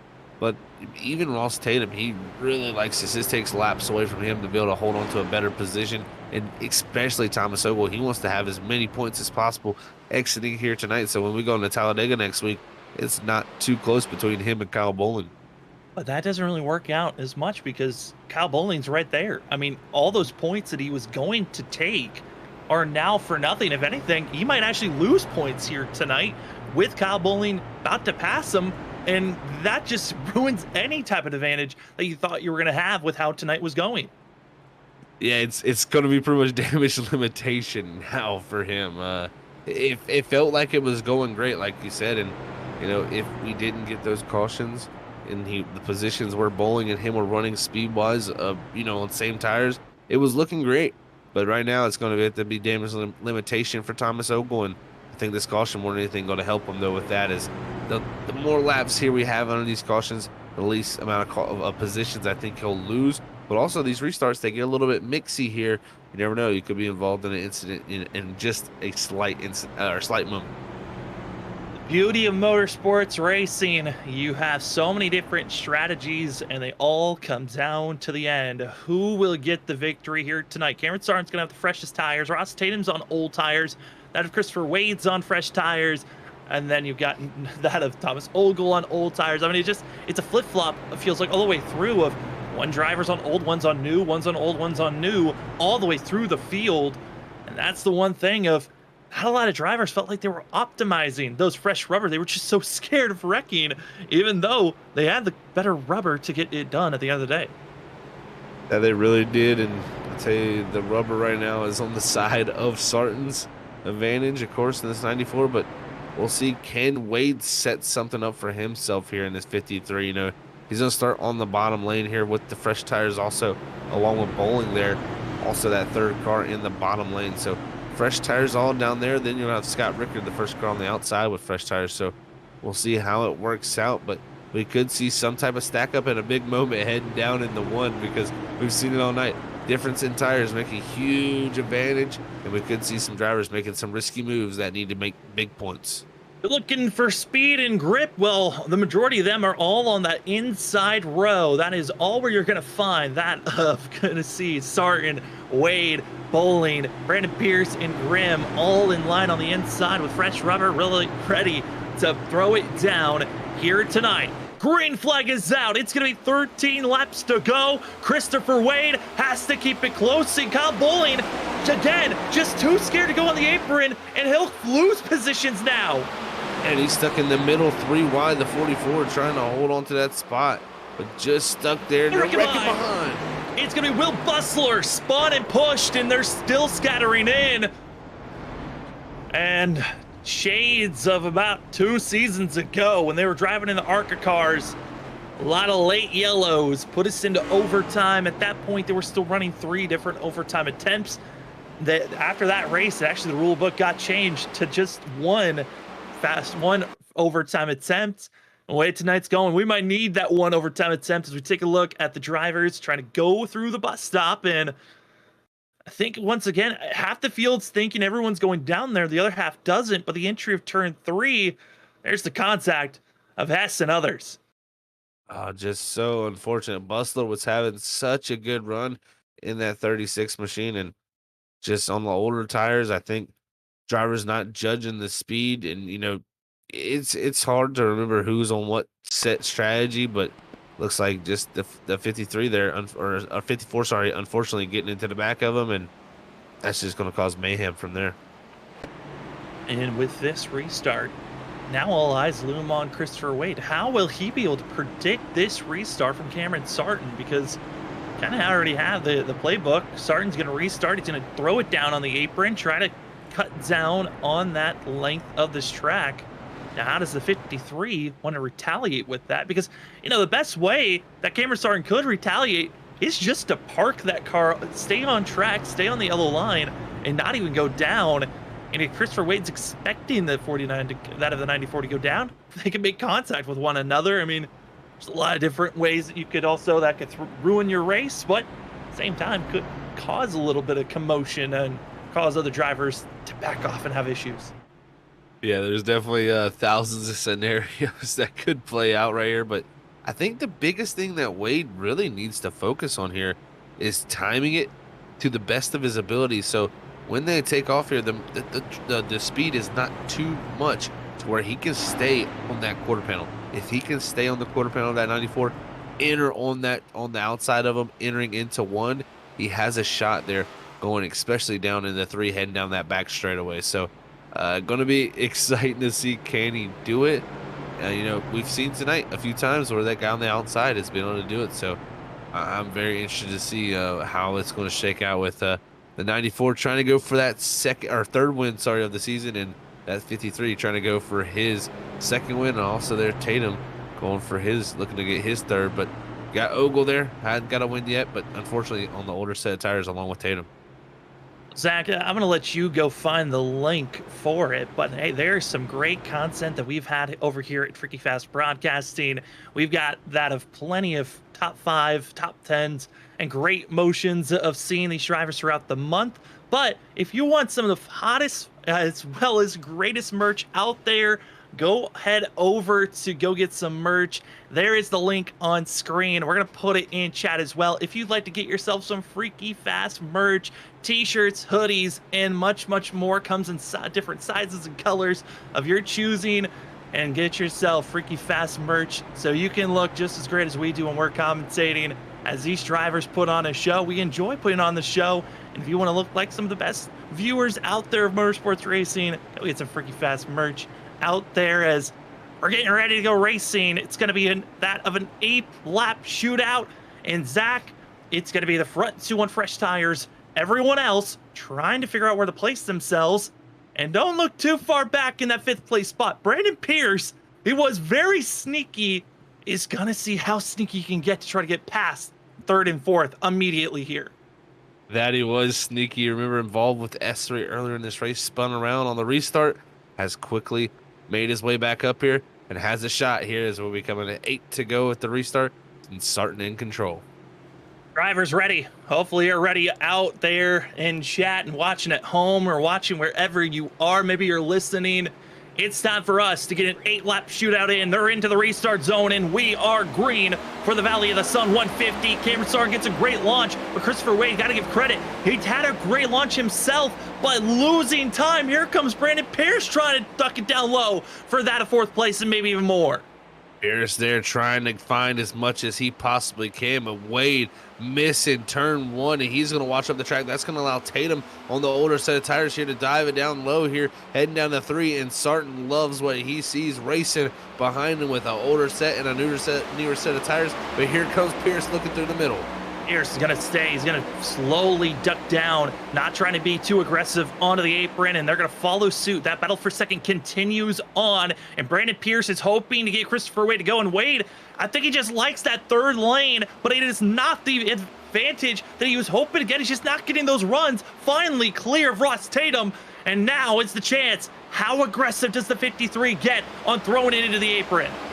And just really diving it into the corner a little bit too deep as Wade, and he's really been missing those centers of the corner and hasn't been getting the runs he needs. But right there, finally able to hold on to it. But Pierce behind him, and the 44 Kyle Bowling quickly trying to pass around the 21 of Ross Tatum here. But if Wade doesn't watch out, here comes the 38. Here comes that of Brandon Pierce. Pierce, when will he throw it down? He's going to stay low. Looks like he's one of those drivers that just doesn't feel confident on that of the apron. He'll stay where he's at. And it's Ross Tatum, really, because he goes onto the apron, it's allowing him to stay in position as Brandon Pierce on the high side trying to make the pass on Christopher Wade, who finally gets down to the yellow line. And man, oh man, there you go. Oh, Brandon Pierce is the wrecking behind Kreitz. Kreitz stacks it up, and the whole entire gaggle of the back half of the field has to avoid it, and somehow they do. Man, this sets up another restart, and this one may go into overtime, and Sarton now going to have all fresh tires all around him this time. This is it. I mean, I'm just looking at the driving styles of everyone here. I don't think there's anyone that could touch Cameron Sarton at this moment. I mean, even with this restart here, Zach, I mean, it's going to be Christopher Wade most likely going to be restarting behind the 94. He has not been looking very aggressive or willing to get down on the apron. Kyle Bowling hasn't been there. Brandon Pierce hasn't gone down there. I think this is a book stamp. This is done. Cameron Sarton looks good because this is going to be our one and final restart for to finish out this race because we are heading to overtime. I tell you, if I was a betting man, I'd put a lot of money on the 94 for sure. Just like you said, with what he's proven tonight, with the ability to go straight to that apron at any point on cold tires. But I tell you, I don't put it past anybody, because at any moment, one mistake could cause anything to happen. And, Sarton is not immune to those. So we'll see, can he pull it off? I mean, we saw him do it last season here at Phoenix. It would be cool to see him do it again here the next season along. But just going to have a tough time. I think a much tougher time this time. Wade just didn't seem able to get a good enough restart. The key is going to be here, can Brandon Pierce stay side by side with him? If Sarton clears him, I think, down into one, I think Sarton has this. But if he can stay side by side and not overdrive that corner and miss the corner, I think we might have a good shot that this 38 and this 94 might be battling to the line. Aaron Sarton, Brandon Pierce. How will Pierce go through the dog leg? That's so crazy to think. I mean, we've seen a lot of races at Phoenix. I know Zach, you've ran a lot of Phoenix races. The dog leg always seemed like it was a spot where drivers always drop down. They always seem to not gain as much time as you would expect. Here tonight has been a complete opposite. Phoenix has been, the dog leg has been the one place, if you're going to gain speed on where you need to place yourself, throwing it all the way down to the apron and be aggressive to cut on that track length and just speed overall. It really has proven to be a game changer, as they would say. So we'll see who can utilize it. Sarton has utilized it personally the best on the restarts. I mean, has really been able to jump out there, jump way to the low side. I think Ross Tatum also was doing a good job earlier of it too. So we'll see how they can make the most of it here. But light's still on that pace car, and I think they'll be going off next time, as he should be getting double filed up for one attempt here at a green-white checkered. Is, man, 2 races left in the regular season, only 1 green-white checkered left in this race, and we have just Talladega. It's just so many what-ifs possibly playing out here, but, man, Phoenix has been super crazy and definitely been a wild card if anybody didn't think it was going to be. Oh, it's been crazy. It's been wild. And, I mean, here on Freaky Fast Broadcasting, it's been a crazy and wild that of a September month. But Zach, we've been talking about it as commentators, looking at our schedule of the whole entire months that are coming up, October, November. If you are not subscribed to Freaky Fast Broadcasting, this is the opportune time to do it, and hit that bell notification, because we are heading into playoff season. October, November, all playoffs. Almost every series we cover are heading into the playoffs very shortly. It's going to be so intense. Yeah, and like Sam said, hit the bell notification button, because you're going to want to be notified when we go live for those races. Each racing just gets more and more intense, and tell you what, this one is going to be right there up with them, I think, as we got 2 races to go in the regular season and only 1 restart left in this race. Well, this is it. The final restart of tonight for the Valley of the Sun 150. Who's getting the win? Cameron Sarton, Brandon Pierce, they're hoping for the best. But if somehow that 44 gets to victory lane, he's booking himself into the playoffs. We are green. Here we go, Zach. And look at this, Sarton dropping it way down low. Pierce stays up high. I don't think that's going to keep it. Wade's going to be able to clear almost Pierce here down into the corner. Wade actually going to have a shot here close to the back bumper of Sarton. Does Wade use the bumper? He's going to have one opportunity this go around. If he doesn't give a good shot, hindering in, they're wrecking behind. This race ends under yellow. And that is it, folks. Yellow flag. Only 1 attempt at a green-white checkered, and that is going to end our race. No race back to the line, as the yellow flag will end this one. And it all went up in smoke deeper in the field. But we'll keep our eyes on Cameron Sarton coming across the line, as we only needed 1 attempt. That was it. And if a yellow came out on that first lap, the race was done. But they were not able to make it to the end all the way through. And for Cameron Sarton, he will be the driver with the most wins out of everyone into this season, with his 3rd one so far. And I got to say, Cameron Sarton, who we talked about as one of the favorites to go out and win a championship his rookie season, now is going to be a driver heading into the playoffs with, again, missed out on the Final 4 race. But Zach, 3 wins. This 94 looks good to come back with redemption this season. It was so unfortunate that he missed that final race last season. We wanted to see him and Kyle McCoy go head-to-head in that final race. this season, I hope we get to see that and also some other strong two competitors, in that championship race. But you got to get there, and with the 12 drivers they're going to have, possibly it is going to be intense all the way down to the end. But three-time winner this season, that is a good feeling for him because it's been just that competitive. Been crazy. It was wild. End of the night, it was the 94 on our one and only overtime attempt. Teammates coming up to give a little bit of a bump, celebration taps. But Zach, we get to talk to our top three here tonight, and as well a bonus contender. We'll talk to, but it's going to be Cameron Sarton, our winner. Christopher Wade second, Brandon Pierce third. For Brandon Pierce, Christopher Wade, it was all on that restart. They only had that one chance, and never another opportunity, as this 94 just was too dominant on the restarts. He really was. You get to see him burn it down here now and celebrate that third win of the season. And that's what it comes down to, Sam. You alluded to it before the restart happened. You thought it was a done deal because his restarts, they were on lock, and it looked very, very good that time. Wade was in striking distance.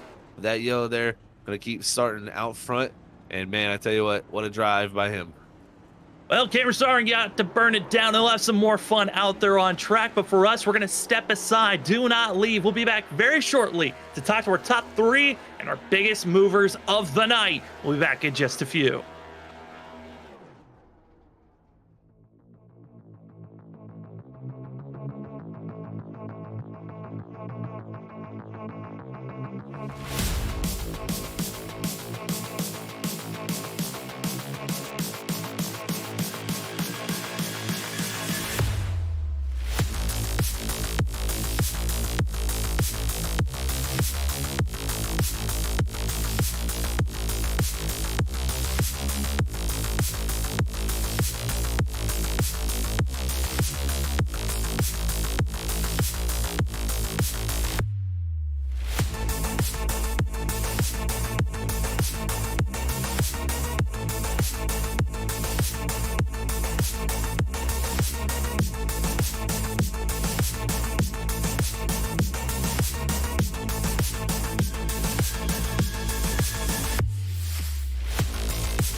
Welcome back, ladies and gentlemen, to the Freaky Fast Broadcasting post-race show for the Stars and Stripes Cup Series for race number 14 here at Phoenix for the Valley of the Sun 150.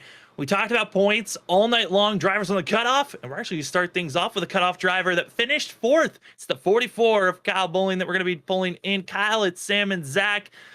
You came in tonight as one of the drivers at the cutoff of potentially, if you don't have enough points, you're going to be that last driver heading into Talladega. After this run, it looks like you're going to be 11th in points.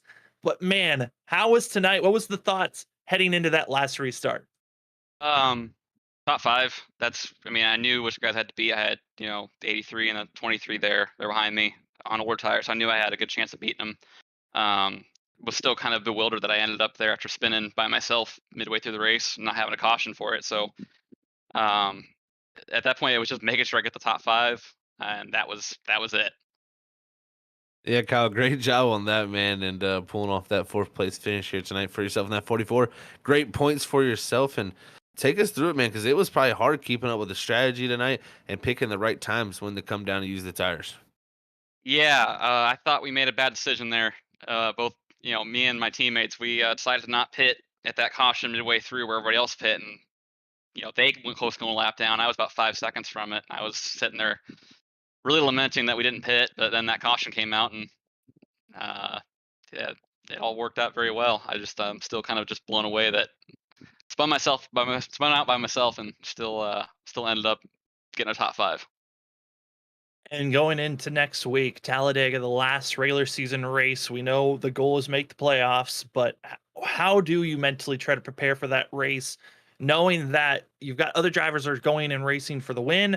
And what are you going to be thinking about heading into Talladega? Um, the goal right now is just to make sure I don't finish way in the back. I think I'm gonna be in pretty good shape points wise. That even if someone behind me does win, as long as I don't finish way in the back, I should be in good shape. So I guess it's gonna be down to if I start towards the front, I'm gonna try and stay there. But if at any point I get pushed towards the back, then I'm gonna back off and try and stay out of the mess. But if I can stay in the front, that's typically the safest spot to be that I've found. But yeah, if I get put in the middle, I'm getting out of there. It sounds like a safe way to go. Kyle, congratulations on fourth place. And before we let you go, the floor is yours for any shout outs.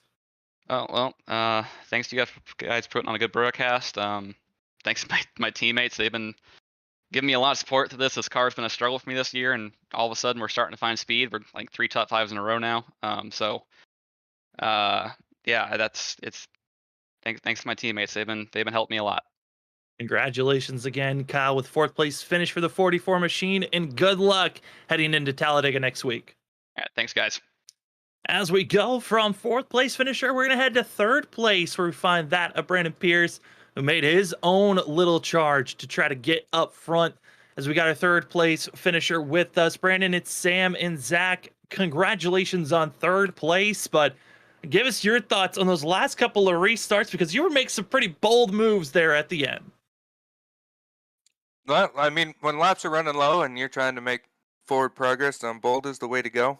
I knew I had most of the field covered into the flat one, and I could get it in there and keep it on the bottom a little bit better. So if I could have the inside, I could make up a few spots. So I was trying to use that to my advantage, trying to use the guys that were out there on old tires as picks and kind of trap everybody behind them. Tell you what, Brandon, it was a valiant drive back up there, man, up to this third position, and restarting there in the second position down there at the very end. I mean, you had the restart early in the race where you got turned around from that second spot. Taking us to that final restart. What was the plan kind of going into that, and what was the goal there heading into it? Well, I should have taken the strategy that I spun myself there. SRE had called out to the field that he wasn't going to take the dog leg, and I tunnel vision there on Kyle's door, trying to lay it on him to side draft to slow him down through the dog leg and turned myself around on his nose. Knowing Wade, because I'd been behind him, was going to take the dog leg, I should have done the same thing. Tried to cut the dog leg and lay it on the door. Decided to play it safe, tried to build momentum and just be able to send it around one and kind of carry momentum on that high side.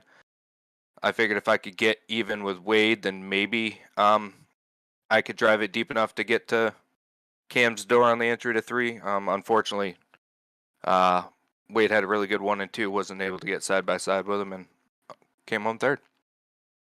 And Brandon, with the playoffs looming just in 2 weeks, we got Talladega next week. How are you trying to mentally prepare heading with the playoffs just in a short margin? I mean, I think you look at my finishes throughout the season, I've been pretty consistently towards the top of the field. Going to keep the same mindset, not put a lot of focus on qualifying. Kind of take that is what it is.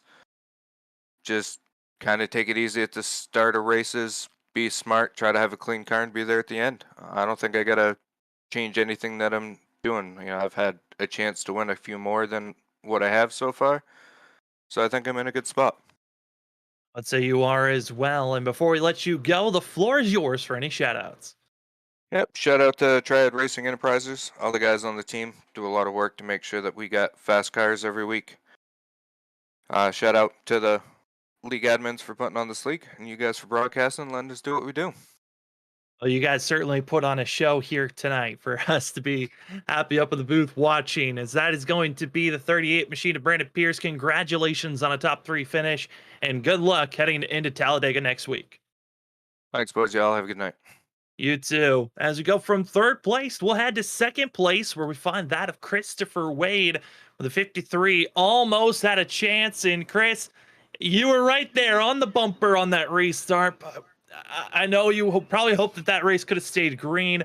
What was going through your mind right before that yellow came out, though?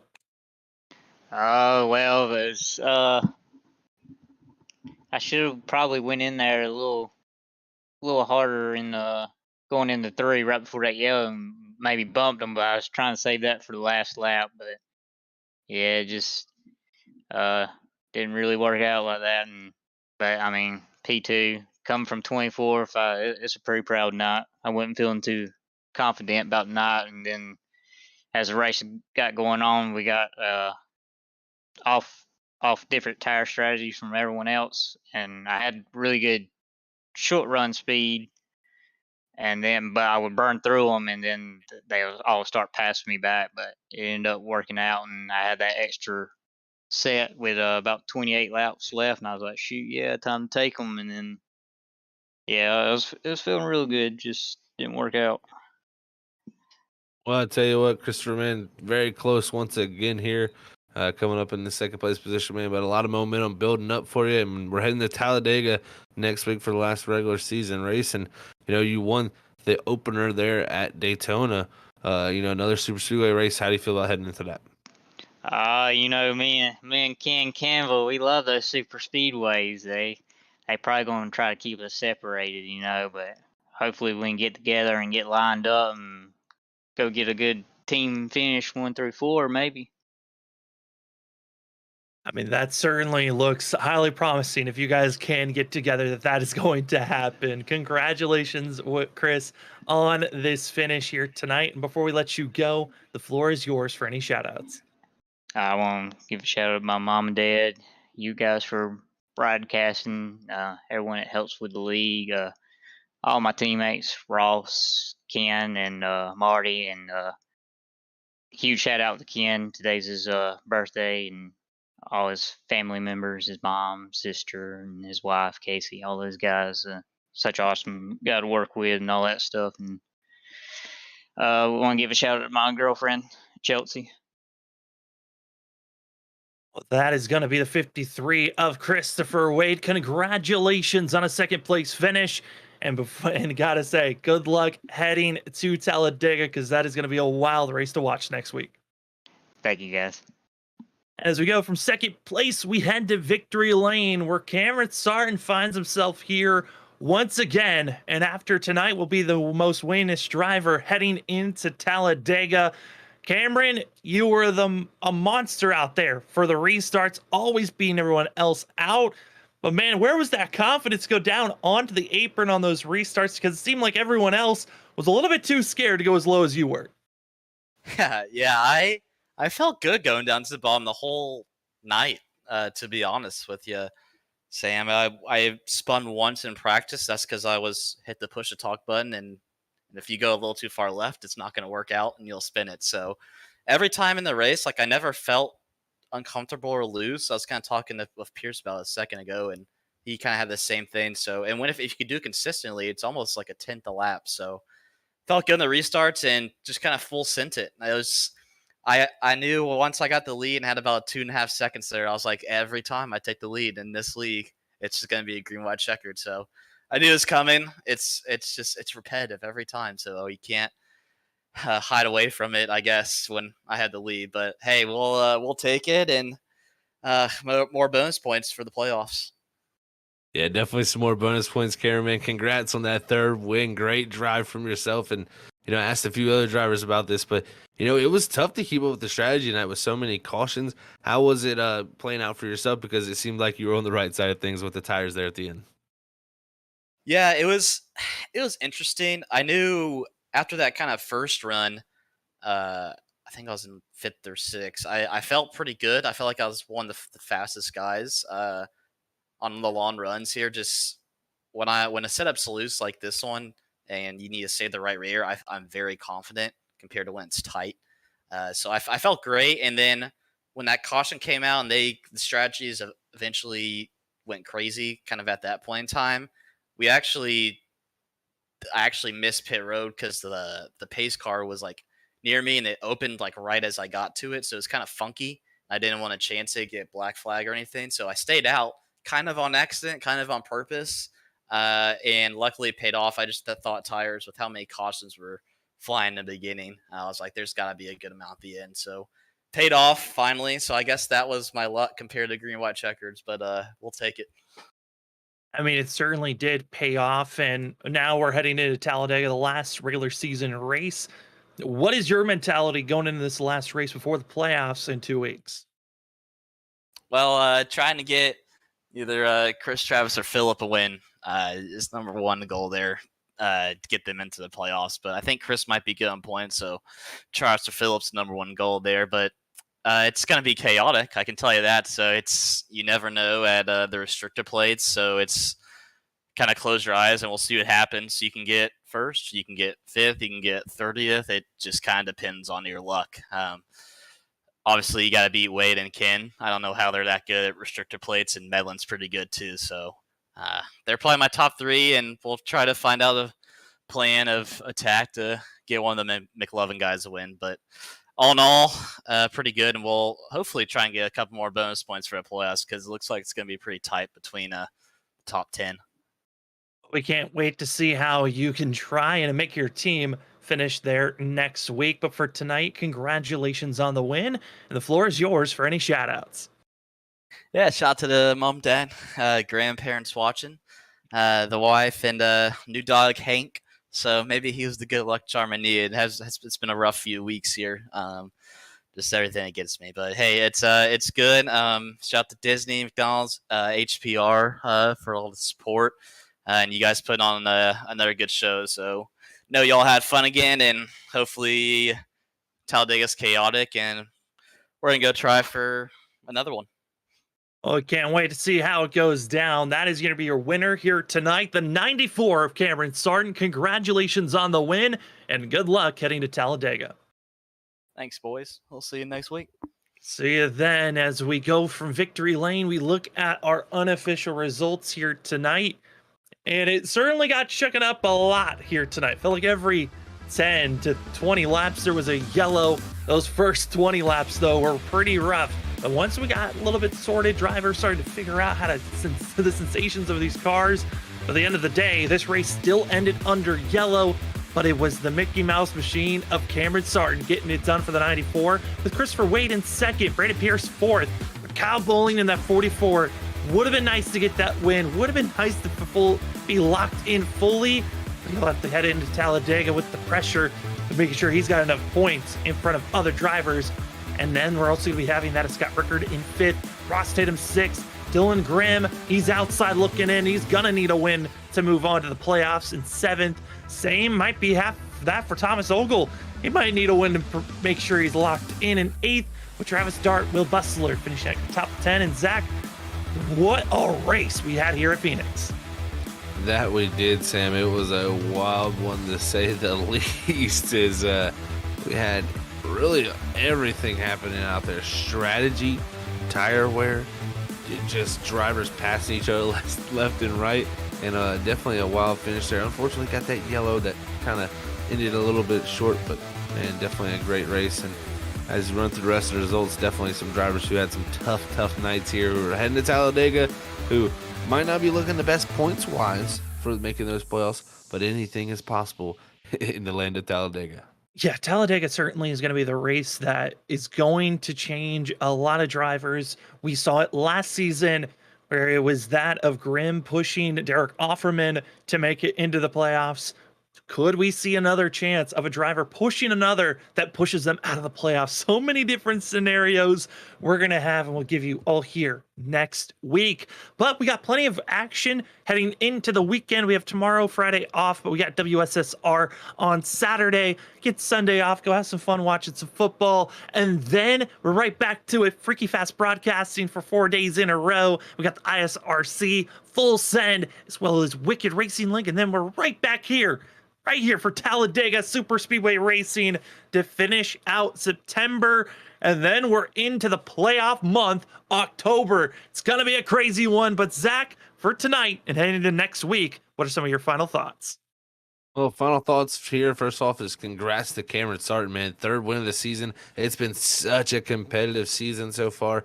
And really I just can't wait. I'm getting so excited for these playoffs. You know, you bring it up about all these different leagues we have with playoffs.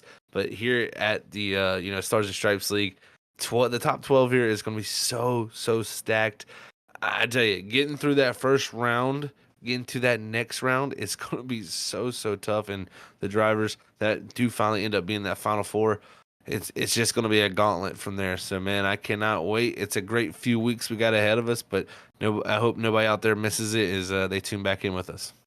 Well, heading into next week, 9 spots are locked in by wins. 1 spot is locked in based off of points because of that of Chris Essery's fantastic season, but 2 slots. Who will take those final 2 positions to go into the playoffs for the Stars and Stripes Cup Series? Let's find out next week here on Freaky Fast Broadcasting for Saturday night coverage. But if you want to see something new, something bizarre, go check out the WSSR Saturday night. It's the Southern National Motor Speedway, where we're going to be seeing drivers going short track racing with some next gen cup cars. Hope to see you then. If we don't, we'll see you next week. Have a good one, everybody.